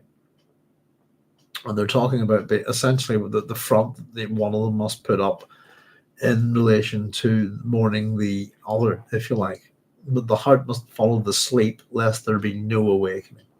In the ancient tongue, now we know what it is, by the way, it was an extremely convoluted statement employing a pronomial object separated from the infinitive. It was a syntax which allowed each set of internal phrases to turn upon itself, becoming several different meanings, all definite and quite distinct, but subtly interrelated. In part, what she had said was that they risked death, literally funeral murder. And there was an added meaning to the whole, which pointed accusatively at whoever survived to report, that is, act out the living part. Any misstep there would negate the entire plan, and Leto's golden path would become a dead end. Extremely delicate, Leto agreed.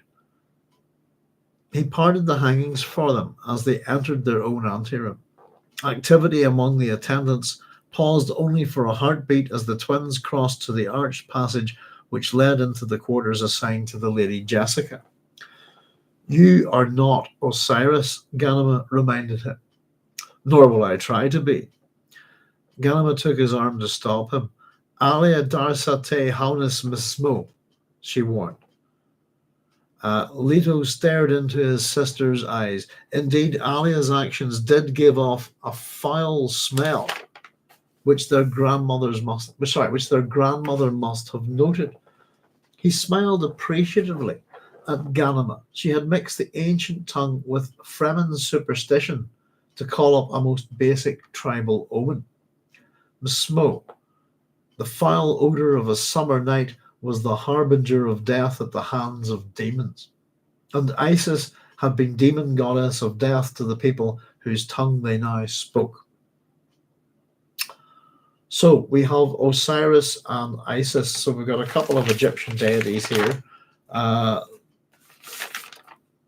again, we've had the Egyptian throughout this chapter as well. That this is the ancient language that they're speaking.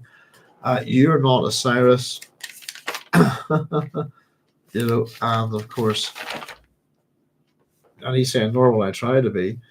And of course, that would suggest that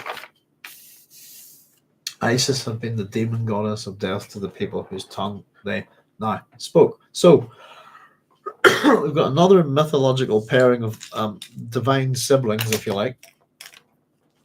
We've had, of course, Apollo and Artemis, who are the children of Leto. And now we've got Osiris and Isis. Now, I suppose we might need to bring these guys up on Wikipedia. But they're brother and sister, first of all, and husband and wife. I don't know. Let's see. Okay, I'll give you my wee quick notes here. So you can check these out on Wikipedia. Osiris is the Egyptian god of fertility, agriculture. I think that's the important word here in this chapter anyway. The dead, resurrection, life, and vegetation. is also a god of the moon. He was cut into pieces by his brother Set. All those pieces gathered up and put back together by Osiris's wife and sister Isis. Isis is the sister and wife of Osiris and mother of Horus. She's the goddess of mummification, funerary practices. She's a psychopomp. She's a mother goddess, and she's also associated with magic and wisdom. And what was the little thing? The little thing about the reference that I think neither of these gods are mentioned in Egypt prior to the 5th dynasty, I suppose, was the little other thing that I found interesting from them. There's absolutely tons of stuff on them there if you want to check them out. Pardon me.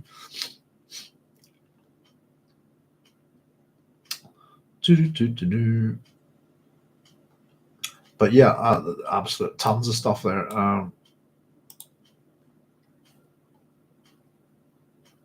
Yeah, interesting. I suppose you can see the evolution of a god over a few thousand years. Actually, if you can take the idea of Osiris all the way down to Serapis.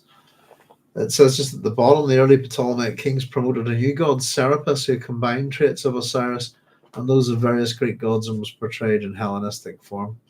Serapis was often treated as the consort of Isis and became the patron deity of the Ptolemy's capital, Alexandria. Origins are not known. Some authors claim the cult was established at Alexandria by Alexander the Great himself, but most who discuss the subject of Serapis' origins give a similar story to that by Plutarch. After they claim that Ptolemy first established the cult after dreaming of a colossal statue at Sinope in Anatolia. His counselors identified the statue as the Greek god Pluto and said that the Egyptian name for Pluto was Serapis. The name may have been a Hellenization of Osiris Apis. Osiris Apis was a patron deity of the Memphite necropolis and the father of the Apis bull who was worshipped there. And texts from Ptolemaic times treat Serapis as the Greek translation of Osiris Apis. But little of the early evidence for Serapis' cult comes from Memphis, and much of it comes from the Mediterranean world with no reference to an Egyptian origin or Serapis. So Mark Smith expresses doubt that Serapis originated as a Greek form of Osiris Apis' name and leaves open the possibility that Serapis originated outside of Egypt. Cult of Osiris and Isis continued at Philae until about 450 CE, long after the imperial decrees of the late 4th century that ordered the closing of temples to pagan gods. Philae was the last major ancient Egyptian temple to be closed. There you go, life and death of a god. Get a few thousand years, not too bad.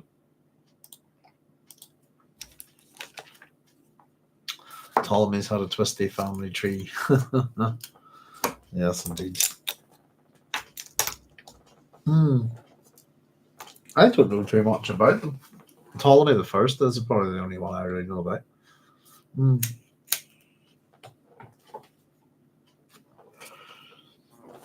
Yeah. Well, I suppose I know a wee bit about them. Yeah, they're I suppose, an interesting bunch, aren't they? Ptolemies. How long do they rule? Well, I suppose they must. Yeah, the Romans would put an end to them, wouldn't they? All right. Close that. Let's see. Ptolemaic dynasty, 275 years, longest than the last dynasty of ancient Egypt from 305 BC. Yeah, there you go, until its incorporation into the Roman Republic in 30 BC.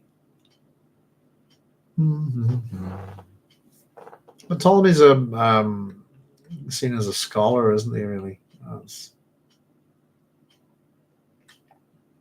not the first one. Ptolemy first, Soter. Another historian, isn't it? That's something else we could consider with the God Emperor as well, as ancient historians, lots of inbreeding. Wasn't there a bit of a brouhaha recently over some sort of Netflix thing? With Cleopatra or something like that? I don't know. A bit messy. Sort of badly researched. I haven't seen it. There are many Ptolemies indeed. Yeah, there's a good list of them there. Let's see. Because I will say fail the golden path. The Egyptian. Sorry, must have just jumped back there. Let's see where we got to. You're not Osiris. Yes, indeed. So yeah, Osiris, Isis. Osiris is another one of those divided gods, isn't he? He's chopped up. I wonder, has he got a bit? Hang on a second. Sorry, I'm curious about something. Does he come back fully formed? Let's see. After being chopped up. Bear with me a second. Annual festival involved the construction of Osiris beds formed in the shape of Osiris, filled with soil and sown with seed. Germinating seed symbolized Osiris rising from the dead. Almost pristine examples found in the tomb of Tutankhamun. Image of a stuffed head, the skin of an animal tied to a pole mounting a pot was a symbol associated both with Osiris as a god of the underworld and with Anubis, god of mummification, who's sometimes included among a deceased person's funerary equipment. Right, that's not what I'm after, are we? Oh, tell you what, I'm just going to look for something here.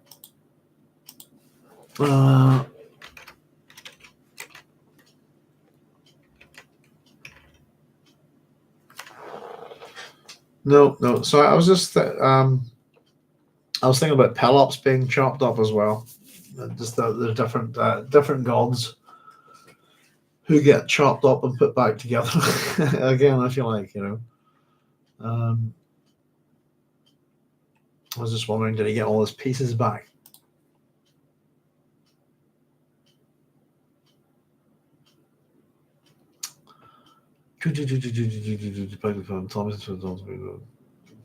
Was the Ptolemy of the Almagest? Christopher Christ says, I guess I interpreted Hiram as the builder whom assisted Solomon in the building of the temple.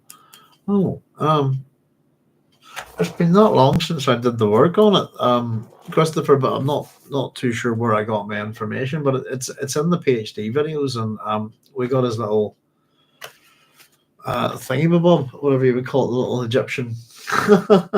Is it scarab name or something you call it?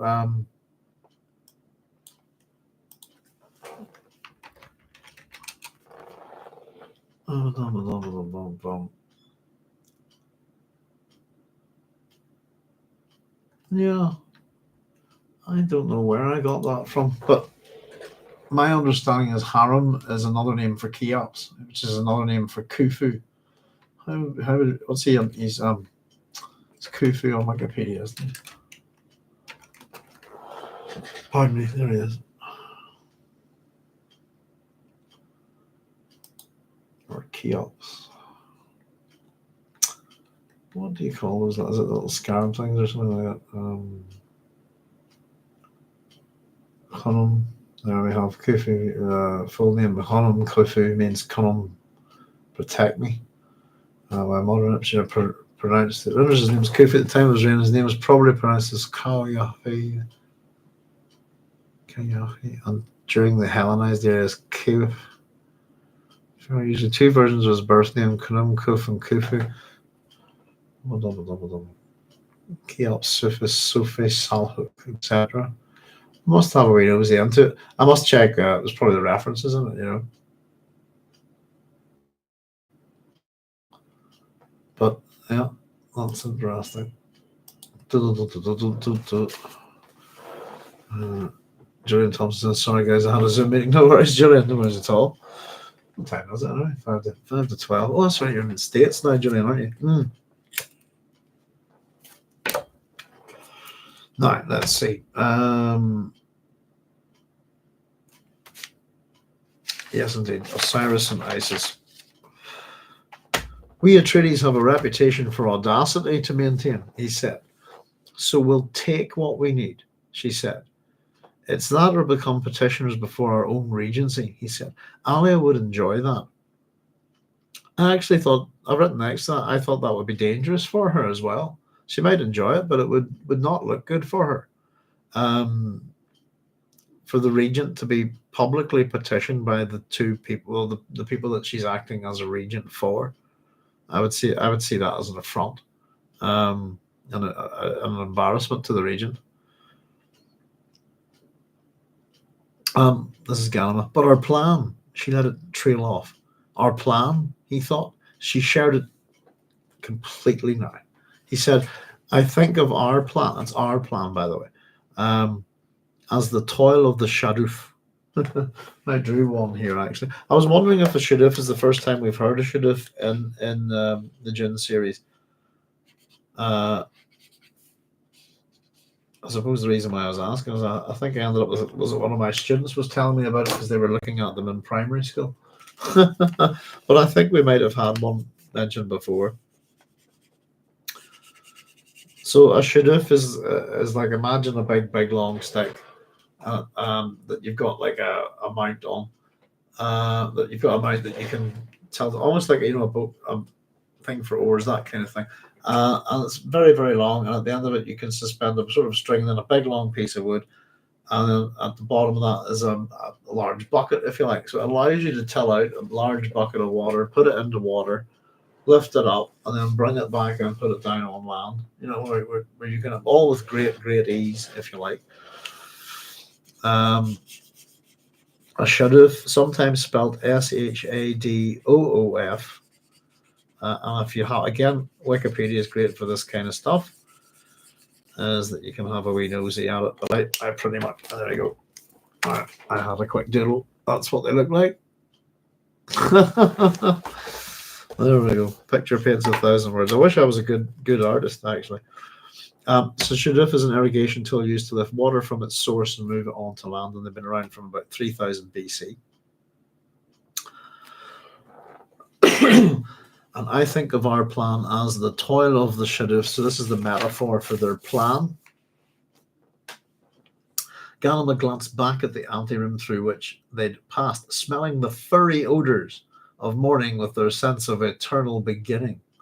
She liked the way Leto had employed their private language, toil of the shadoof. It was a pledge. He called their plan agricultural work of a very menial kind. So we were saying there just a moment ago, Osiris being a god of agriculture.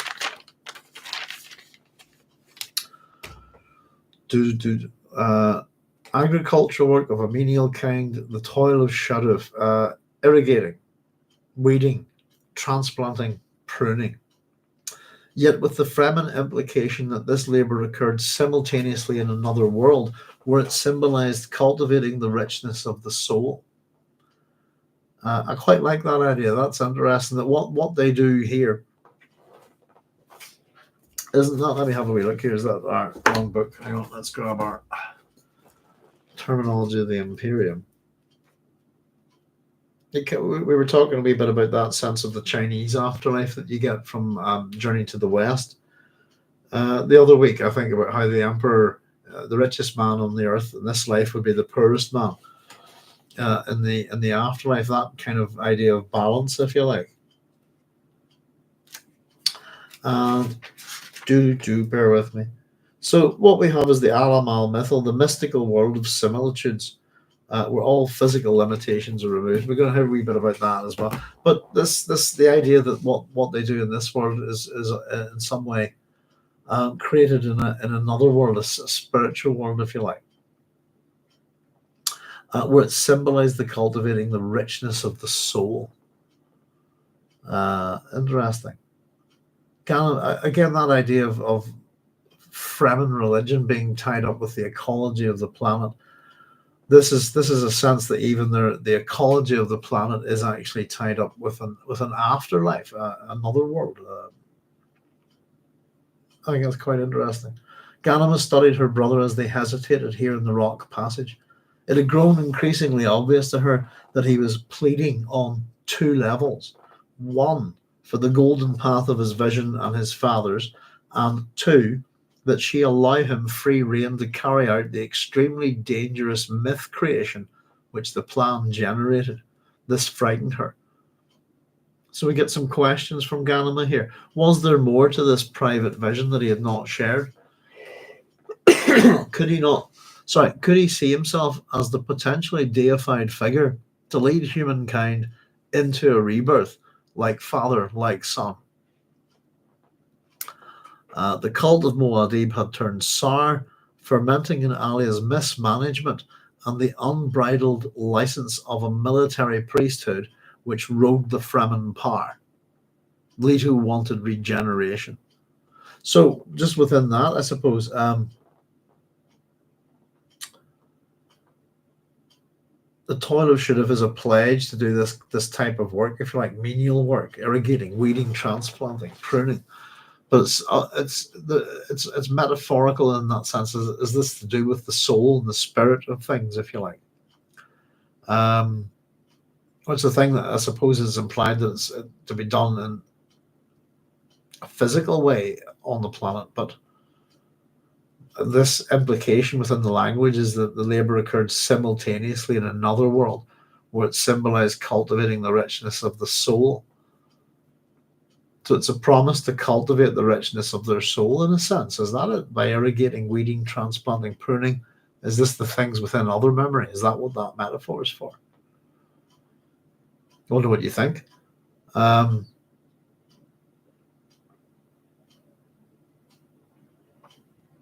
we're getting the sense that he's holding back something, but he's pleading with her.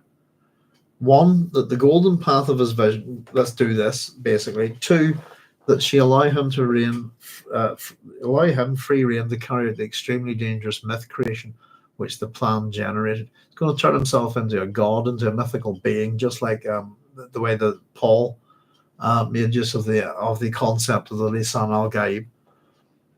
This frightened her. She gets questions. Is there more to this private vision than he had not shared? Could he see himself as this potential god figure, leading humanity into a rebirth, a renaissance, like father, like son? The cult of Muad'Dib had turned sour, fermenting in Ali's mismanagement and the unbridled license of a military priesthood which rode the Fremen power. So there's all the reasons why not to do it, if you like. As much as Paul's put this in place, it's gone nasty, hasn't it? It's turned, I suppose we have these odors, by the way, the sense that we have this thing about evil odors within the Dune world, don't we? But the cult of Muad'Dib has turned sour and fermenting in Ali's mismanagement, and the unbridled license of a military priesthood which rode the Fremen power. Leto wanted regeneration. He wants to regenerate all this. He's hiding something from me, she realized. She reviewed what he had told her of his dream. It had such iridescent reality that he might walk around for hours afterwards in a daze. The dream never varied, he said. So we have Leto's dream. I'm going to take a wee quick break here, folks, and then we'll read the dream, because this is what we've got coming right up here. I just need to run to the loo a wee quick second, and then I'll catch up with your comments. I will be right back.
There we go. Sorry about that, folks.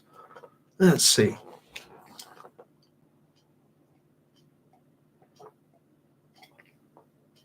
Julian saying I'm on chapter 43 of Journey to the West. Blackwater River alligator. I can't wait to read that again. I'm going to have to find the time. I gush about it to too many people, and I hear people go off and read it, and I feel jealous, Julian, to be honest with you. I've got so much reading going on at the moment, but it's definitely something I've got to read again. But yeah, I've got little things that stuck with me. Connor Quinn saying it's been so long since I read Monkey that I can't remember any details. Yeah, oh no, I remember a few wee things. But I've absorbed, I suppose, some of the stories of the Monkey King in different ways. There's a very old, I don't know, maybe a 1950s, 60s kind of Chinese cartoon, which you can see on YouTube. I love it. So when I was a kid, watched it again recently. Sorry, I'm wheezing here. Hang on. But yeah, there was a few years back with the Chinese Olympics, wasn't there? They did some. Was it the Gorillas did some kind of thing with Journey to the West? I remember the artwork being on the TV at the time. It was pretty good.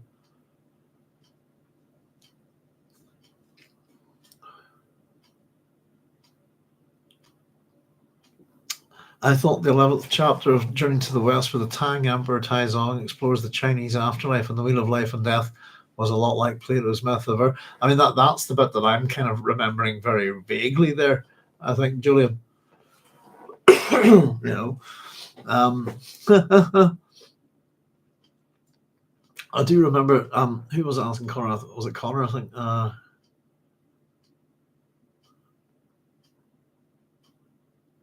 Oh, but the book. Yeah, I think I remember the end quite well, but I don't know. I'll have to have a nosy. You're saying I remember the show vividly. I started watching it again. I remember Chippy Taga's body. But Chippy Taga's a woman, played by a woman, isn't she? It's an interesting choice, actually. But I've seen other versions of Monkey where Chippy Tag is played by a woman.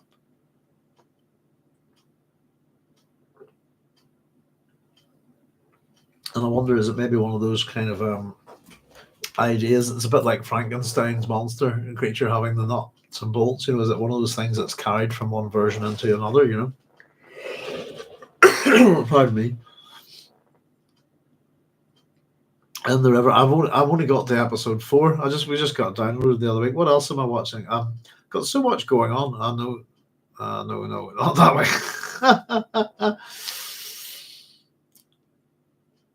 I'm watching them as I put on the first. I'm kind of taking my time because my wife's never seen them.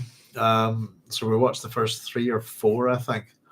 And then we watched Bones. Finished watching all Bones. And then we're watching the X-Files at the moment for first season.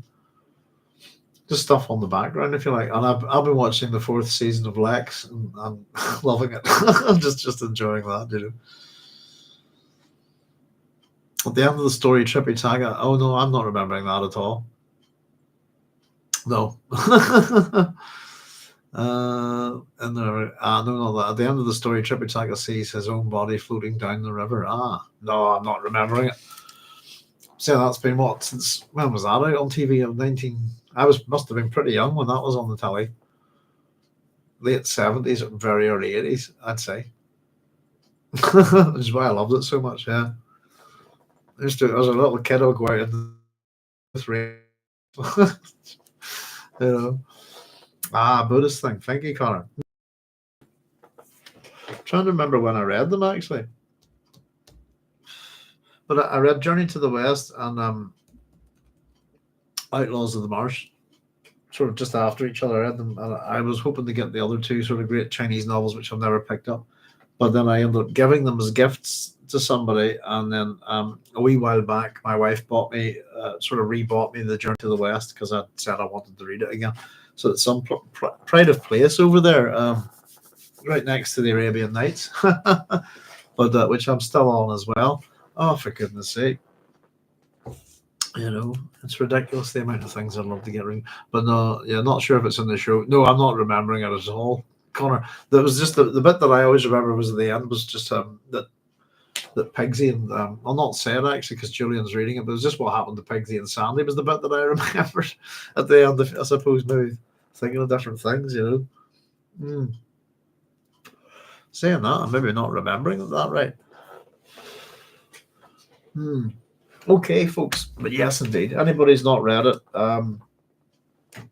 The Journey to the West by Wu Chang. I'm not even sure if I'm saying his name correctly, but The Journey to the West, 4 novels and sort of one story, if you like, is a great. If you just consider it like a fantasy novel, if you want, if you never don't think of it as a religious book or anything like that, and it's very funny. It's a great story, great imagination. And the Outlaws of the Marsh is kind of like a Chinese Robin Hood, if you want. They're all kind of bandits who live in this kind of marshland. It's pretty good actually. As well. Tale of 108 Heroes and One Bad Man. So here is Leto's dream, folks, and I've done a little drawing here. I'll pop this back up in a wee second. That's just what I just followed the instructions. And the thing on the left, in his left hand, is meant to be a scepter, which is a symbol of kingship. Isn't there? Was it the Scepter and the Isle? Is quite a famous history of Britain, isn't it? I think it's an old TV program, if I'm not mistaken. There's a book to go with it. Saying that I could well be mistaken. Right, here we go. Here is Leto's dream. I am on sand in bright yellow daylight, yet there is no sun. Then I realize that I am the sun. My light shines out as a golden path. When I realize this, I move out of myself. I turn, expecting to see myself as the sun, but I am not the sun. I am a stick figure, a child's drawing with zigzag lightning eyes for eyes, stick logs, and stick arms. There is a scepter in my left hand, and it's a real scepter, much more detailed in its reality than the stick figure that holds it. The scepter moves, and this terrifies me. As it moves, I feel myself awaken, yet I know I'm still dreaming. I realize that my skin is encased in something, an armor, which moves as my skin moves. I cannot see this armor, but I feel it. My terror leaves me then, for this armor gives me the strength of 10,000 men. Stick figure, child's drawing, zigzag lightning lines for eyes, stick legs, and stick arms, holds a scepter. There you go. I put the wee lightning bolts on. There you go. Judge Dredd's helmet has, if you took off the wee bolts at the bottom, Judge Dredd's helmet has always been drawn with this kind of white zigzag reflection of light on it. And it is meant to be a kind of suggestion that's like the SS, if you like. It's a fascist thing with Judge Dredd.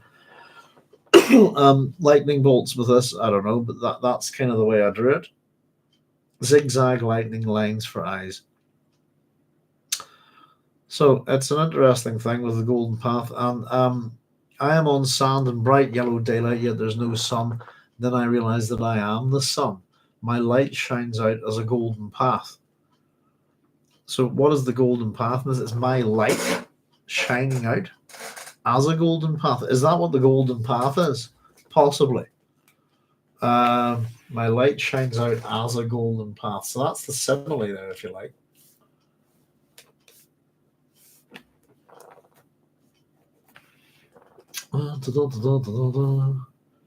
It's Leto's light. I'll just put that onto my drawing here. There we go. Interesting. So that's Leto's dream, the dream of the golden path. The dream never varied, we're also told. I kind of wondered why it's a stick figure. I guess this probably has got something to do with dreams, etc. Not that I'm particularly well versed in that kind of thing.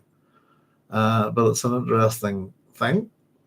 As Ghanima stared at him, Leto tried to pull away to continue their course towards Jessica's quarters. Ghanima resisted. What is it that she's resisting here?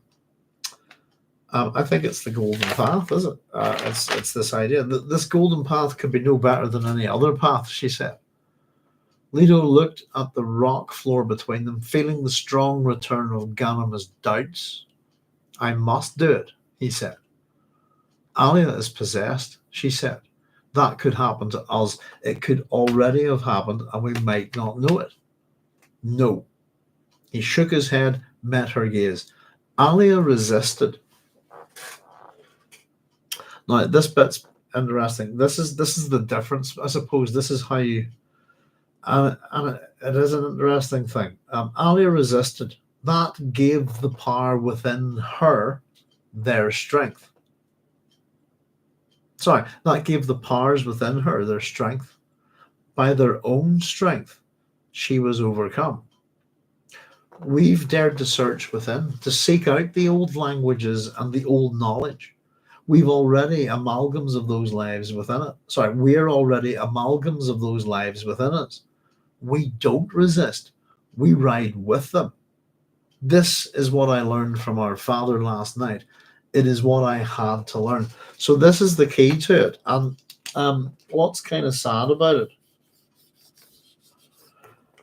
is that the difference really, fundamentally, I think, in terms of possession, Alia is possessed. Why did it happen? It's because she put up a fight, is what we're being told here. Alia resisted. And because she put up a fight, that gave the powers within her their strength.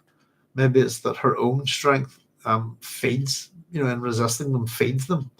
But by their own strength, she was overcome. So that I think that kind of compounds it. I think the sadness of Alia's tragedy, if you like,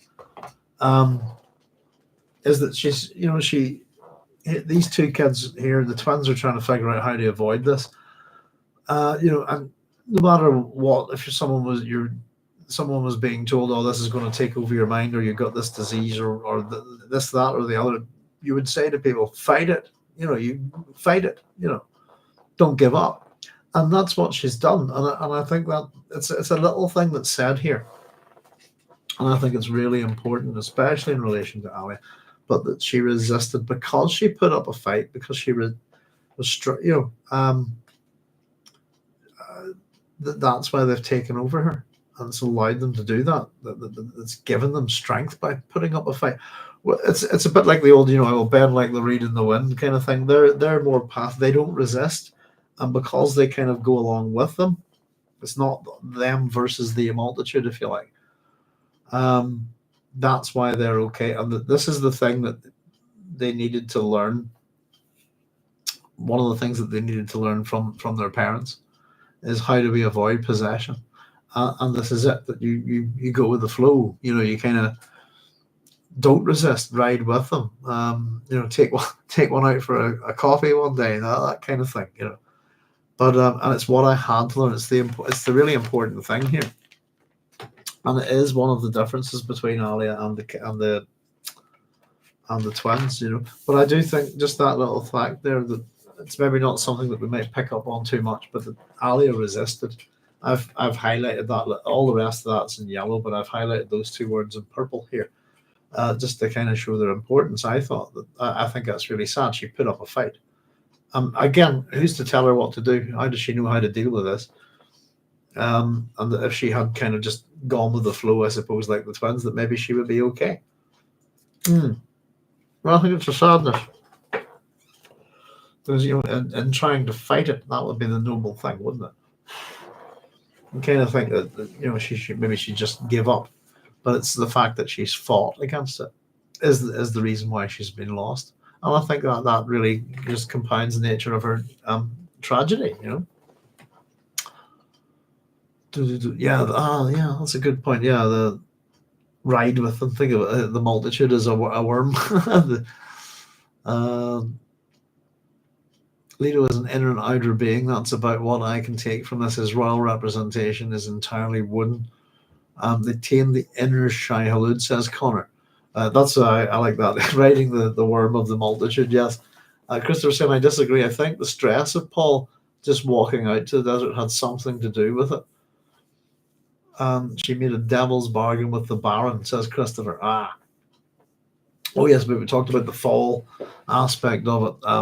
That she has very much, I think, at this point fallen in that sense, but there is a redemption with her, I think. Ali, I can't go with the flow. The stress of Paul just walking out to the desert had something to do with it too. Yeah, I think it was a combination of things as well, wasn't it? Really. Um, mm, yes. You get that, Christopher, throughout June Messiahs. You get that sense that her mind is. I always did anyway. That there's a little bit that's starting to go here and there. It's fragmenting. It's breaking down, and that there's drugs involved with it. There's stress. There's again, Chani's death, Paul walking into the desert, and then the burden of power being placed upon her. Yeah, definitely. Yeah, but it's just that I still think that her resisted. I think it's just in terms of it. It's a sad thing. I think. Um, yeah, it's not. It's. And I suppose up until recently, I was going with why is answer the previous there chapter with a lot of big answers to big questions, and I always went with that it was her madness that was in Alia's mind, and it's more that this guy's come up and taken over. And as much as she made a devil's bargain with the Baron, she did, I suppose, but he's insidious, and it's just a little thing, isn't it? That he offer, oh, just do this little thing. What could possibly go wrong, Christopher? Hmm. Oh, so this is I've just written down at the bottom of this is the difference between Ali and the twins here, or one of them at the very least. But that's what Paul thinks anyway from other memory. That's what been passed on from Paul to Leto. Hmm. It's what I had learned. He said nothing to me. Sorry, he said nothing of that to me. This is Ghanima. You listen to our mother. It's what we and I almost lost. Is she still strong within you? Fear tightened his face. As it was, yeah, very quickly, just before piling on, it was just that these kids have a level of fear about them in this. There's real, and they're engaging directly with it. They're facing their fears and their terrors in some ways in this chapter. Fear tightened his face, and real existential threats as well. And again, are we talking about from with who was saying it there? Leader being inner and outer being, yes, indeed. And we have threats from within and without, and plans within plans within plans. Is she still strong within you? Fear tightened his face. Yes, but now I think she guards me with her love. You were very good when you argued with her. And Ghanima thought about the reflected mother within, said, our mother exists now for me in the Amal al Methil with the others, but she has tasted the fruit of hell. Now I can listen to her without fear as to the others. Yes, he said, and I listened to my father, but I think I'm really following the counsel of the grandfather for whom I was named. Perhaps the name makes it easy. Now that's interesting. I've written down next that is that the influence of Leto Atreides the first? In which case I've written, because he made a right old mess of made a right old mess of everything in June, getting most of his people wiped out. The other wee thing here, just the reference to Chani. She has tasted the fruit of hell. The fruit of hell is the pomegranate. That's often a reference to Persephone. And if that was the case, possibly, but it got me thinking that within each person, then, and within other memory, it's like a self-contained little paradise, but also it could be your own self-contained little hell. But she's tasted the fruit of hell. If you eat of the pomegranate, if you eat of the fruit of the underworld, you have to stay there. For the story with Persephone is that she eats 6 seeds of the pomegranate, which is why she has to stay in the underworld with her husband Hades for 6 months. But then the other 6 months she can rise above ground. Oddly enough, though, the really interesting thing is that's the food of the underworld. Persephone is associated with corn, the triple goddess of corn. Now, so in terms of what we've had the knowledge. We need to know how to deal with possession. This is the whole point. Why are they going into the other memory? Possession and what was it? I suppose how was it put? They needed information, but also for protection. I think was one of the other things that they were seeking. Guidance. This is what Leto says all the way back at the start of the chapter. We need more than guidance. So guidance is one thing. We need protection, and that's the guidance on how to deal with being a possession. At the same time, that's what we get from Leto, from Paul within Leto. What we get here from Chani within Ghanima is what she says here is, our mother exists now for me in the Amal al Mithil with the others, but she has tasted the fruit of hell. Now I can listen to her without fear, as to the others. Sorry, it's the paragraph before that. It says, yes, but now I think she guards me with her love. You were very good when you argued with her. So they've got guidance from Leto, from Paul, if you like, and probably from Chani too, but get the sense that Ghanima has a level of protection here now from her mother because of what they've gone through. Yes, he said, and I listened to my father, but I think I'm really following the counsel of the grandfather from whom I was named. Perhaps the name makes it easy. Oops. This is Ghanima. Are you counseled to speak to your grandmother of the golden path? Now, we got a wee bit of a dodging of the question here, but it will be answered. Leto waited while an attendant pressed past them with a basket tray carrying the Lady Jessica's breakfast. A strong smell of spice filled the air as the attendant passed.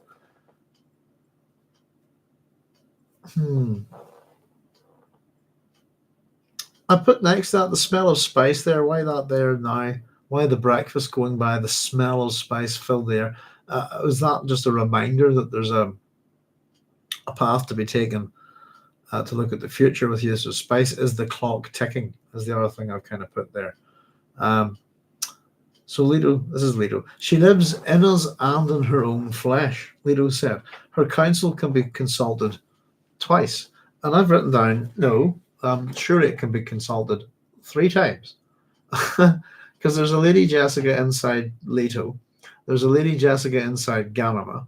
And then she's actually walking about here, about to have breakfast as well. There's 3, technically. But he said that her counsel can be consulted twice. Ghanima says here, not by me, Ghanima protested. I'm not risking that again. But I've written next to that, that means she can still be consulted twice. So then by me. I thought we agreed that she's gone back to the sisterhood. So indeed is what Leto says here. Indeed. So you have agreed that. This is interesting now. I don't know what you think of this wee bit. Let's read it first of all. I thought we'd agreed that she's gone back to the sisterhood. Indeed. Bene Gesserit at her beginning, her own creature in the middle, and Bene Gesserit at the end. But remember that she too carries Harkonnen blood and is closer to it than we are, that she has experienced a form of this inner sharing which we have.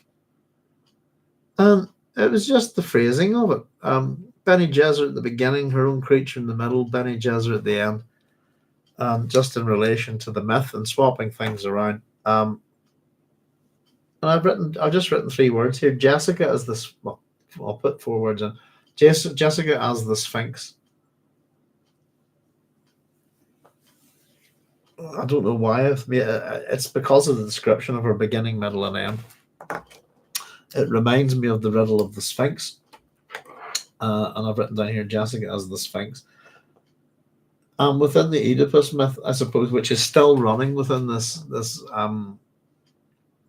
book with Paul, if you like, you could argue that you could impose Jessica on Jocasta. But interestingly enough, the way things move around within Dune, I just thought it kind of it just made me think of Jessica as the Sphinx for a moment, and then that made me think, well, I wonder what that means. In relation to one aspect of the two main aspects, I suppose, of Paul Atreides.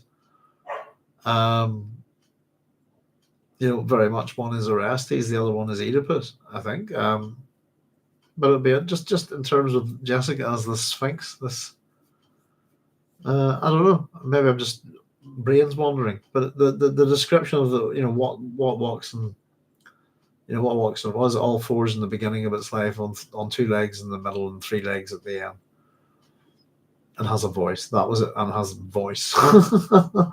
Bene Gesserit are beginning her own creature in the middle, and Bene Gesserit at the end. It's almost like what was it? What walks in the beginning of her life, the middle, and the end, and has Harkonnen blood. It's just the phrasing of it, and I'm probably reading too much into it. But it just got me wondering. I wonder, can we consider her in any way, as being the mother of Paul Atreides, with that overlay of the Oedipus myth? We could be overlapping, but it just made me think of the Sphinx. This female monster. There's a gynosphinx, isn't it, in the Oedipal myth? So we're told that so she's also experienced the form of inner sharing that we have. This is the Bene Gesserit form of it, if you like, but we're told that it's a very shallow form, Ghanima said. And you haven't answered my question, which was back earlier. The question, by the way, scene 83, was, are you counseled to speak to our grandmother of the golden path? Leto, has the other memory, and Leto's mind will it be Leto the First or Paul Atreides, have they counseled you to tell the real Jessica who's walking about this golden path? So Leto replies here, I don't think I'll mention the golden path. I may. Chani, we don't need any more Atreides gods. We need a space for some humanity. Have I ever denied it? No. She took a deep breath and looked away from him. Attendants peered in at them from the anteroom, hearing the arguments by its tone, but unable to understand the ancient words. So even that their ancient language can't hide everything. We have to do it, he said. If we fail to act, we might just as well fall upon our knives. He used the Fremen form, which carried the meaning of spill our water into the tribal cistern. So what we get there is essentially a Fremen suicide metaphor. But yes, the idea of falling on your sword. And they're not going to mention it to Jessica. They're not quite sure about her. Oh, we're getting there. This is a long one, isn't it?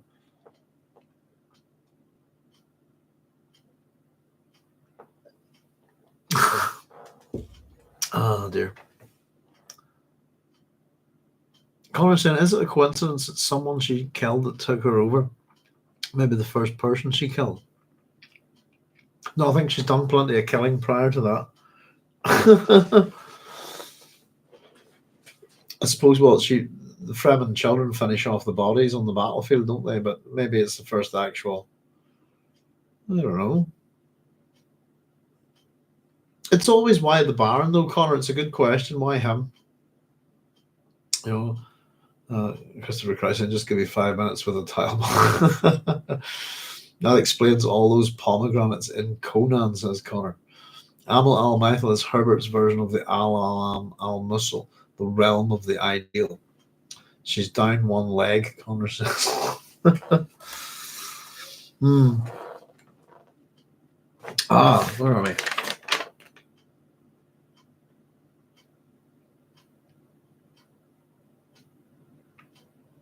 Right. Once more, Ghanima looked at him. She was forced to agree, but she felt trapped within a construction of many walls. They both knew a day of reckoning lay across their path, no matter what they did. Ghanima knew this was a certainty, reinforced by the data garnered from those other memory lives. But now she feared the strength with which she gave those other psyches by using the data of their experiences. They lurked like harpies within her, shadow demons waiting in ambush.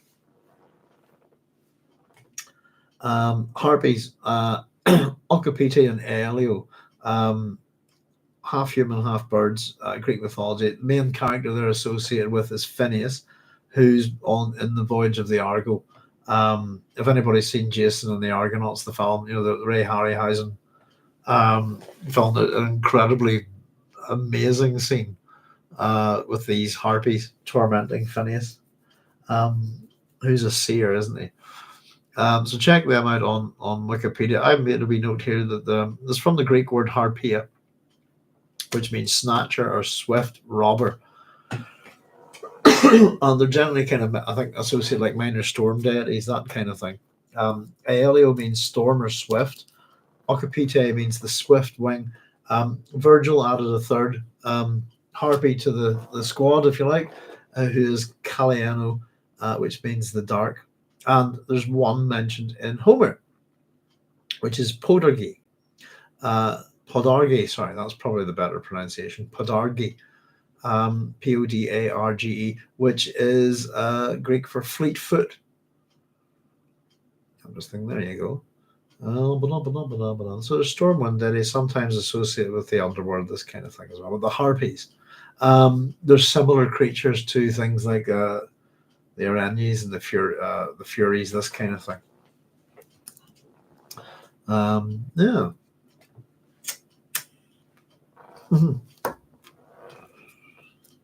That's one I loved that ever since one of my loved the Ray Harryhausen, Jason and the Argonauts, and it ends at a rather fortuitous place. I think it's a good place for the story to end, so it doesn't freak everyone out. But the harpies are awesome. Yes, indeed. Oh, excuse me. Hang on, me, folks. A second, folks.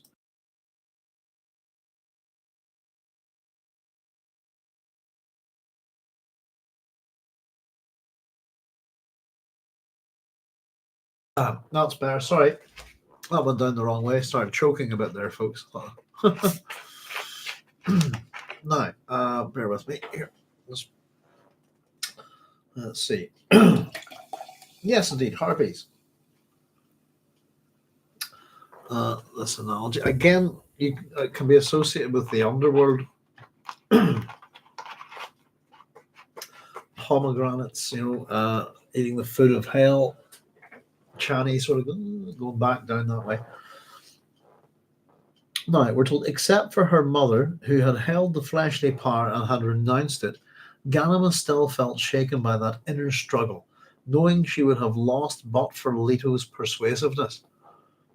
So it didn't go well for her at all. She nearly lost herself there. Leto said his golden path led out of this trap. Except for the nagging realization that he withheld something from his vision, she could only accept his sincerity.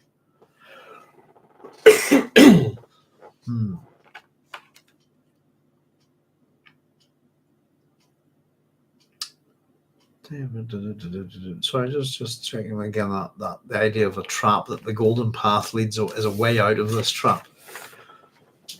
Pardon me. And the trap is again this thing that runs within the Dune series. The nature of a trap. We've got a trap coming up. The first thing about the whole. I often think it's kind of silly, but the first thing one should know about is the existence of a trap. The second thing should be to not step in it. I always think, but we've had a trap in each of the Dune novels so far.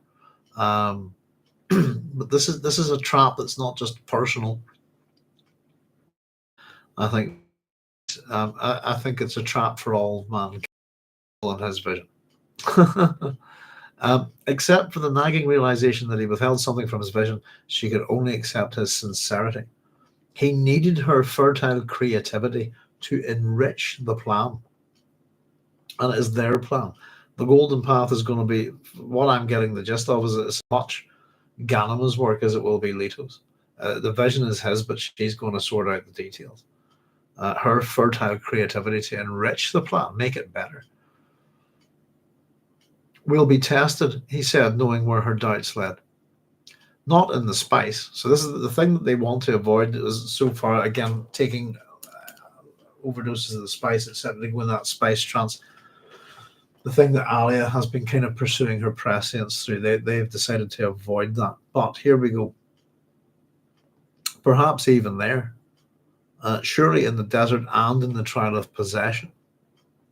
You never mentioned the trial of possession, she accused. Is that part of your dream? He tried to swallow in a dry throat, cursed this betrayal. Yes. Then we will be possessed? No. Now, just at that we point, will be tested, he said, knowing where her doubts led, not in the spice, perhaps even there, surely in the desert and the trial of possession. You never mentioned the trial of possession. What's this? Is that part of your dream? It is. So the trial of possession is not a particularly good thing, and it's a Fremen thing in relation to abomination, if you like. Something that she's not been aware of that she probably should be. We're told here he tried to swallow in a dry throat and cursed this betrayal. And I'm wondering, is the betrayal here, is it his body's betrayal? The fact that he's got no moisture in his throat, that it's kind of gives him away physiologically, if you like. Or is it actually more to that? Is it a betrayal of sorts of Ghanima by Leto? And I suppose it's something that we're going to see of him later on at the end of the book, isn't it? His great betrayals.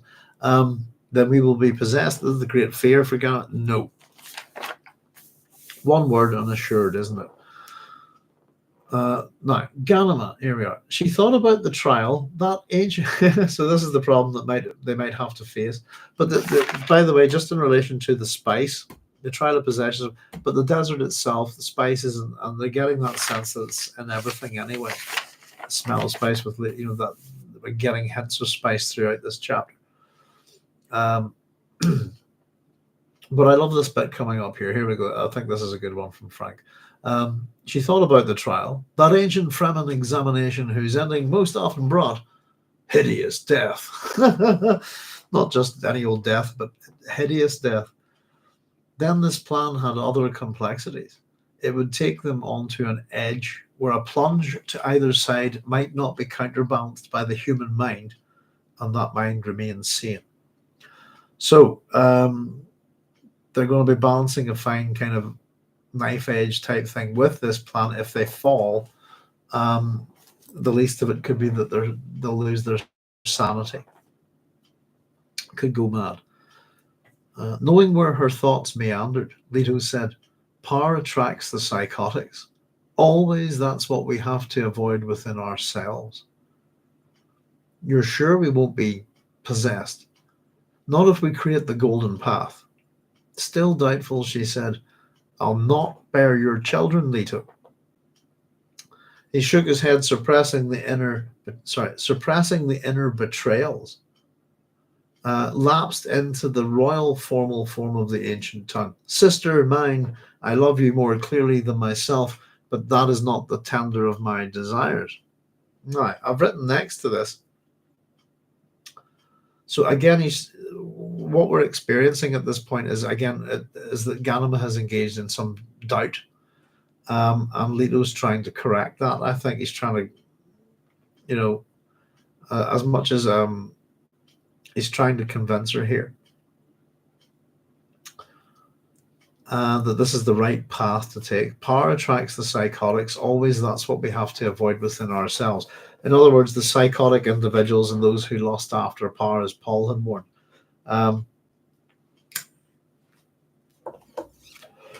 We won't be possessed if we create the golden path.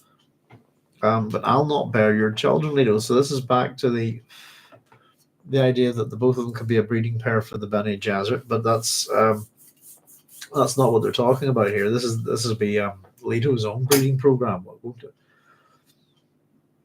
He shook his head, suppressing the inner betrayals, lapsed into the royal form of the ancient tongue. So the question is, and I'm not too sure about this, but does he breed with Ghanima in any shape or form? in relation to an Atreides dynasty, because we'll lose 3,500 years. As much as we know that there's a marriage at the end of this, but there are more betrayals to come from Leto. And is this another one where she says, "I'll not bear your grandchildren, Leto"?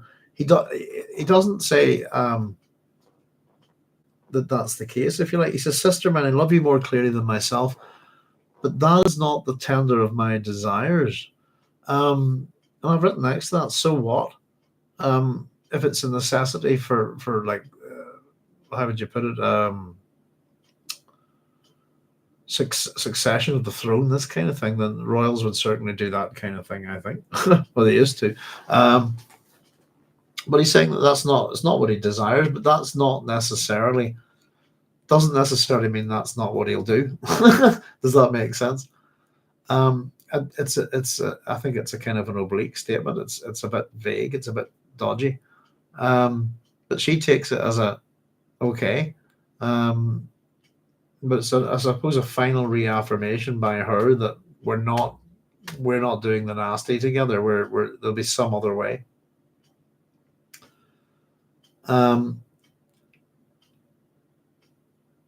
Still doubt, but she says that after he says, "Not if we create," so we won't be possessed, not if we create the golden path. Still doubtful. She says, "I'll not bear your children, Leto."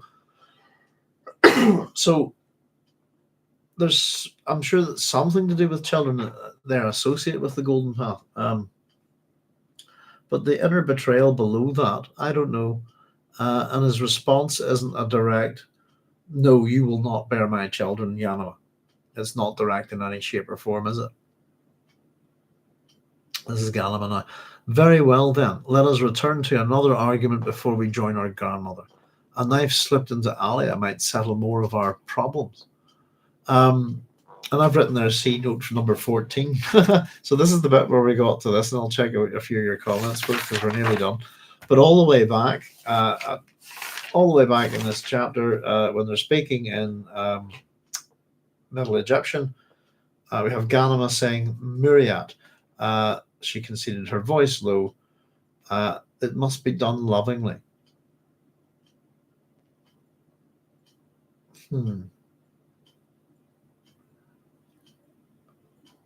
And I'm not sure if that's got anything to do with Ali or not, but I kind of got the sense that it had, to be honest with you.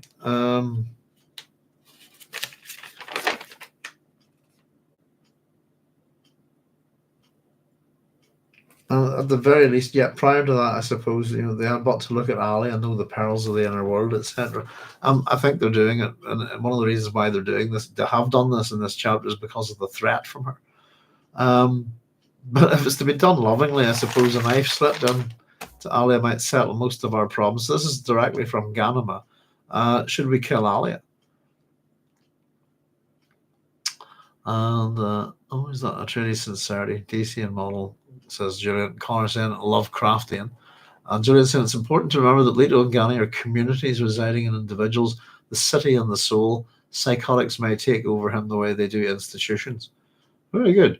Cara saying, I wonder if the Bene Gesserit had some method to prevent birth defects from inbreeding.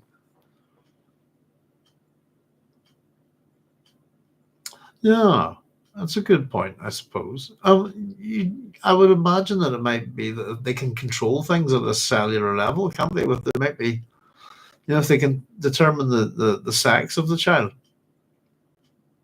That's a level of control, over its physiology, isn't it, Carlos? I'd imagine so. But at the same time, they might be wanting to breed certain defects, if you like.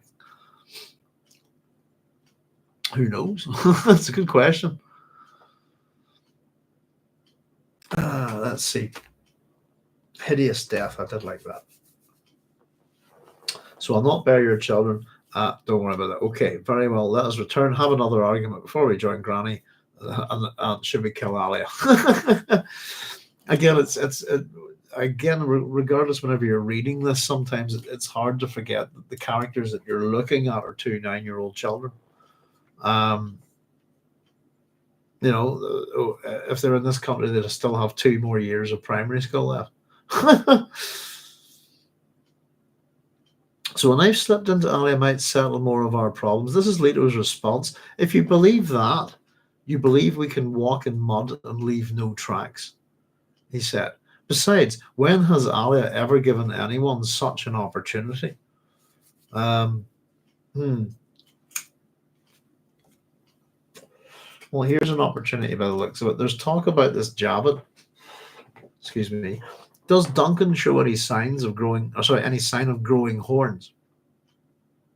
And Ghanima shrugged. One poison, two poison. Now, we're told it was the common label applied to the royal habit of cataloguing companions by their threat to your person, a mark of rulers everywhere. I thought that was quite interesting. In relation to Javad,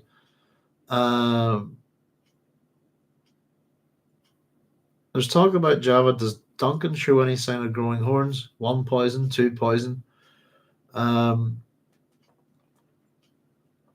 Companions by their threat to your person. I actually thought maybe that was Javid's score there in terms of this poison game, if you like. But it's I'm not quite sure how it works. In terms of score, one poison, two poisons, is that like a score of how likely we are to be killed by this person or something like that? Is one poison better than two? I don't know. It must be so. Yeah, the royal habit of cataloguing companions by the threat to your person. One poison, two poison is the common label applied to that habit, if you like.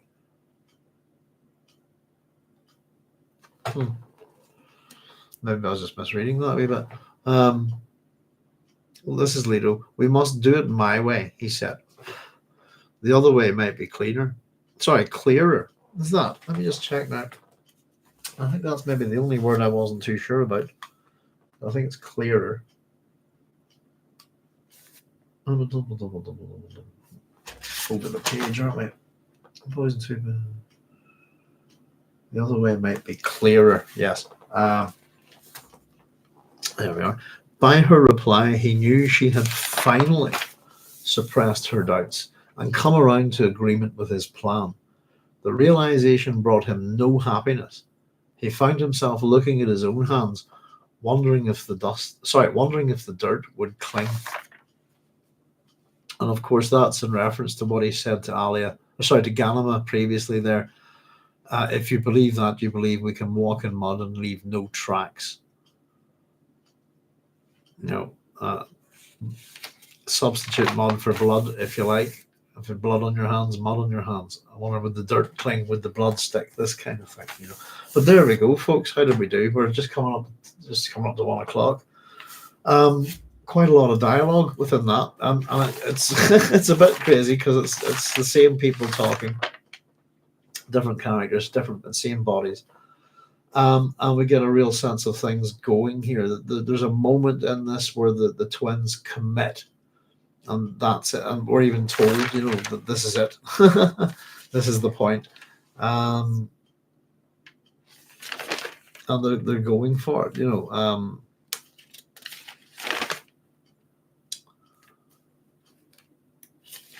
Where are we? Just like, see if I can see it then. That was where that was where it's from. When you're saying we will accompany each other into death, lead us through, only one may return to report it. That was where the decision lodged itself in their awareness. So that's the point where they've decided, right, we've got to go with this plan. Leto's light is the golden path, quite possibly. It's interesting, I suppose. The golden path is this talk about, and it seems to point very much towards something that can save man. Is a way out of a trap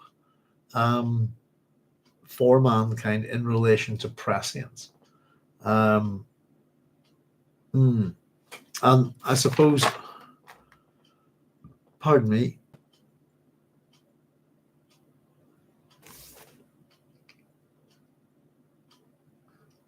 Leto said his golden path led out of this trap. Let me see. Sorry, it's the first time he mentions it there as a way out. Bear with me a wee second.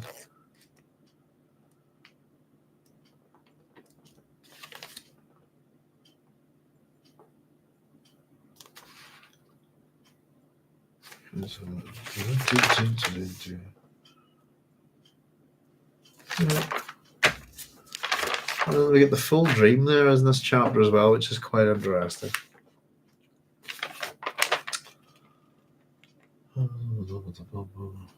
Plan is the toil of the sheriff.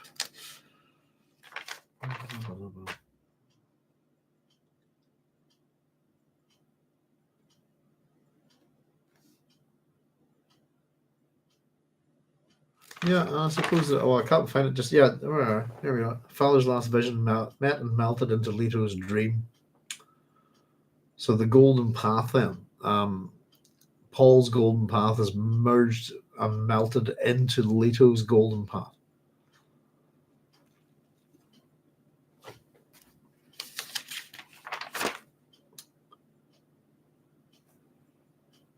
Yeah, it seems to be an escape, a way out of the pitfalls and perils of prescience and the misery that would bring not only to the individual but probably to the species as a whole. Yeah, here we are. This is Paul's final vision had shown the precarious way out of that trap, and Leto knew now that he had no other choice but to follow that. The trap is the prescience trap. Those who sought the future hoped to gain the winning gamble on tomorrow's race. Instead, they found themselves trapped into a lifetime whose every heartbeat and anguished wail was known. There you go. So that's what it's a way out, if you like, for mankind. And interestingly enough, that's the problem for if we go to Samuel Butler's Erewhon, the problem for the pre-Erewhonians, as they're known, is that they're born prescient and they all commit suicide within 6 months. As a people, they kill themselves. They just wipe themselves out, you know. But there we go, folks. Another chapter down, and that was a big one. And I think we have an equally large one ahead. Let me just check in terms of pages. 2, 4, 6. Yeah. Oh no, it's not as big. Thank goodness for that. That's a bit more manageable. 4, 5, 6, 7, 8, 9, 10. Oh, 10 and a bit. And call it for next time. Which will be Halloween night, I think. So we'll definitely should be on okay with that. And might actually pop something up as well just before Halloween. There we go, folks. Another chapter done, and we're starting to get into it. I think, and we're definitely sort of seeing, as much as we have those elements of science fiction and adventure and so on and so forth, we're seeing the story start to take a wee bit of an esoteric turn, I think. Not that Dune's lacking, and the Dune series is lacking in that kind of stuff, but it's a great chapter. And looking at Ghanima and Leto here, we really see that, I suppose, in terms of them being our protagonists for this chapter, they've both just put their lives on the line. In relation to the hero's journey, if you like, they've just gone in, faced a monstrous beast of some kind, if you like, and returned with a pearl of great wisdom, if you like, for their troubles, which is part of that, monomyth type thing, that hero's journey, that the cyclic journey that the hero goes through, if you like. So we get a little sort of kind of mini monomyth right there, or an aspect of it anyway. And we get another supernatural overlay, if you like, mythological overlay, of Osiris and Isis onto Leto and Ghanima, which I think is a good thing. Rather than running with the same, it would be very easy, because lots of things are repeated within the Dune series and we go through reiterations of them, but it would be very easy to run all that Artemis and Apollo stuff that we have with Paul and Alia back onto Ghanima and Leto. So it's good to have a different set of deities, I think, that are similar in a way, that they're brother and sister, this kind of thing, husband and wife as well. Yeah. And I suppose within this chapter as well, we also see some of the rot and the death that's being brought about by the ecological change. Um, and in particular, that as it's encroaching on the desert, isn't it? As it was, or like it's creating a barrier against the desert. It's just this wee bit here as an example. At the start, Leto stared down over the cliff at the green of the Siege oasis. And green's often represented with that kind of death in life with nature, if you like, within the Dune series. All was dark down there, but he knew his shapes and colours. Blossoms of copper, gold, red, yellow, rust, and russet spread right out onto the rock markers, which outlined the extent of the Quannet watered plantings. Beyond the rock markers stretched a stinking band of dead Arakeen life, killed by foreign plants and too much water, now forming a barrier against the desert. So it's just these little things that they're noticing, I suppose, as much as it's meant to be a sort of initially, it's like, isn't it? They're starting off almost in a place that's kind of meant to be a romantic memory for their parents, if you see what I mean. But the things that they're looking at aren't quite the same. And a real resistance we get in this from Ghanima of the idea of Leto turning himself into a god. And as I said, we have the entirety. I just wrote it out all out there, all that in yellow there, and the writing on this on the other side of the drawing is Leto's dream, and that's kind of I just copied the description as best I could. I thought I'd give it a round head, not that talked about the head, but our stick man with lightning, zigzag lightning eyes for eyes, stick legs and arms, holding a scepter, symbol of kingship and might and power, etc., etc. I am the sun. My light shines out as a golden path. So it's. I think we have to consider what. There's a fair amount in this chapter to consider about what is the golden path. And I suppose in many ways it's Leto's rule, if you like, but it's a particular pathway, if you like, that takes mankind out of a trap. If you listen to this chapter carefully, and the trap is prescience, man using prescience. So that's kind of on a basic level, if you like, what the golden path is from this chapter, anyway. And it's still full of mystery for us. And I'm hoping, as I said, as we go along, much of it will be revealed. I always used to consider that the golden path. And again, it's just how you remember things and how you think about things over time. But I used to think in terms of the particular vision of the leader, that I always used to associate the golden path with that, and that's why it changed when it was handed over from Paul to Leto. Was that the golden path was this particular prescient person's vision of their future rule, if you like. I would equate it with Hitler's 1,000-year rule of the Third Reich, this kind of dream idea, if you like. But now I'm not so sure I was right about that at all. In fact, I'm starting to think I was quite wrong. But at the same time, that could still be metaphorically that exactly what it is, his vision. The one path, the one thing that I'll stick to get us there, if you like. But I didn't remember this little stick figure from the dream at all. And I'm kind of going, I wonder what that's about. And again, I suppose it's all, we should probably investigate a little bit of the Jungian and Freudian aspects of dreams and stuff that Frank's into. But it's more probably something quite Jungian here that I'll be blissfully unaware of, There we go, folks. Let me see. Always the Atreides sincerity, Decian model, Coruscant, Lovecraftian. Julian Thompson, it's important to remember that Leto and Ghanima are communities residing in individuals, the city and the soul. Psychotics may take over him in the way they do institutions. Carlos says, I wonder if, I've read a couple of these before. I wonder if the Bene Gesserit had some method to prevent birth defects from inbreeding. Julian said, most certainly, either through their breeding mistresses or the careful adjustments of their biochemistry. There we go. You put it a lot better than I could, Julia. Christopher said, I think Leto II knew he could get the right genes with his sister and the scribe, plus the countless Duncans. There's again, I can't remember that ahead, Christopher, but I'm pretty sure there was a betrayal there. There was a deception. Um,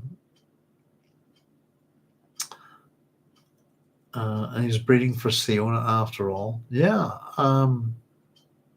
Plus, the thing is that in Paul's original vision, there was no Leto. It was only Ghanima. We learned that in Dune Messiah that they weren't twins at all in Paul's vision. There was one baby, one child, and it was Ghanima. It was a female. That's interesting about how one's golden path melts into the others.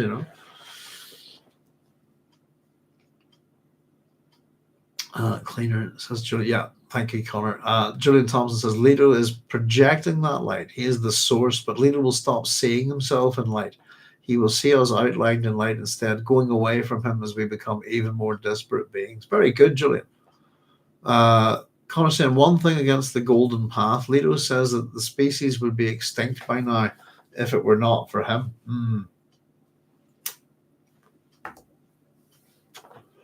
Which seemed a bit soon, yeah, for a multi-planet spacefaring empire. I agree. I don't think we should. Again, who's narrating this? And even with the historians, I think we need to take everything that Leto says with a pinch of salt. I think we have to take what they all say with a pinch of salt. And again, the idea that here's all the futures I can see within one lifetime, all the possible futures that you could see within a lifetime, but all the things that you'll never see, just simply because you wouldn't have the time to look at it. It seems that Paul and Leto's prescient problem. In many ways, it's a bit like intelligence agencies, isn't it? Trying to look at all the data in the world, to try and find some crime, and there's just so much of it. As Frank puts it, in the face of eternity, if you like, But yes, it's mankind would be extinct by now if it were not for him. Yeah, wait, is that in God Emperor, I think, or is that by the end of? Yeah, God Emperor, I think, Connor, possibly. Jim Tom says the Golden Path always struck me as a higher metaphysical awareness, more than just species survival, but the higher awakening of the species. I always took it as the singular route through all the shit, if you like, that there was one way of doing this, But as I said, it's my old memory, Julian. So I'm coming at the book pretty fresh this time. It's almost like a first time reader, but we're starting to make a wee bit of a dent in it, aren't we? He said, just realizing we haven't got up to page 100 yet. But yeah, 13 chapters in, so there we go. And of course, we're going to get to see a bit of Farad'n, I think, next. But yes, indeed, it's nice to see it all unravel again. And in many ways, I've been thinking about a lot about books that I've read years ago. It's interesting. Connor was saying about Monkey, reading Journey to the West. I must have been in my early 20s when I read that, I think. And it's just kind of got me thinking about. I have my bookshelves here, and I've got books I haven't read and books I have read, and I really try to work the books I haven't read. But it's at the same time I'm starting to reread stuff, and it's a memory thing. You get a sense of a book from God knows, like some of the books I've read here. Last time I read them could be 40 years ago. Goodness, literally read them when I was a kid, and I'm kind of sometimes you kind of the gist. You can give a synopsis of the story and a sense of whether you enjoyed it or not, or maybe a particular thing that you really liked about it, or disliked about it. But at the same time, books are very, very rereadable, aren't they? And I think I might have forgotten that. In my kind of, I don't know, life's too short kind of attitude, that I need to get reading all these things that I haven't for this, a bit of a book hoarder, But it's a level of, but it's fresh, as fresh as the first time I read them, because it's that long ago, and I've enjoyed them. And I'm almost finished. I've literally just got about 3 or 4 pages to go of Galactic Patrol. So I'm loving it at the moment. But I'm reading all sorts of stuff and just kind of wishing I had several sets of eyes and several arms. Pardon me. But yeah, higher metaphysical awareness, more than just species survival, but the higher awakening of the species. God Emperor, I think. Yeah, even so, I agree with you, Connor. They'd be hard pressed to wipe them out if they're all over, if they're scattered. Um, the way they are in the Empire. I think it would be quite tricky to wipe out a species like mankind in 3,500 years. Unless the Guild were seriously involved in a big scale war, if you know what I mean. But, if you cut the traffic from the universe, cut off the Guild, cut off the transport between planets, probably be the best way of ensuring everybody survived, wouldn't it? That's interesting to think about. Well, there we go, folks. Apologies for running on the Friday. So just it was a lengthy, and oddly enough, this chapter is not run much longer than some of the recent ones. But just in terms of notes, it was an off.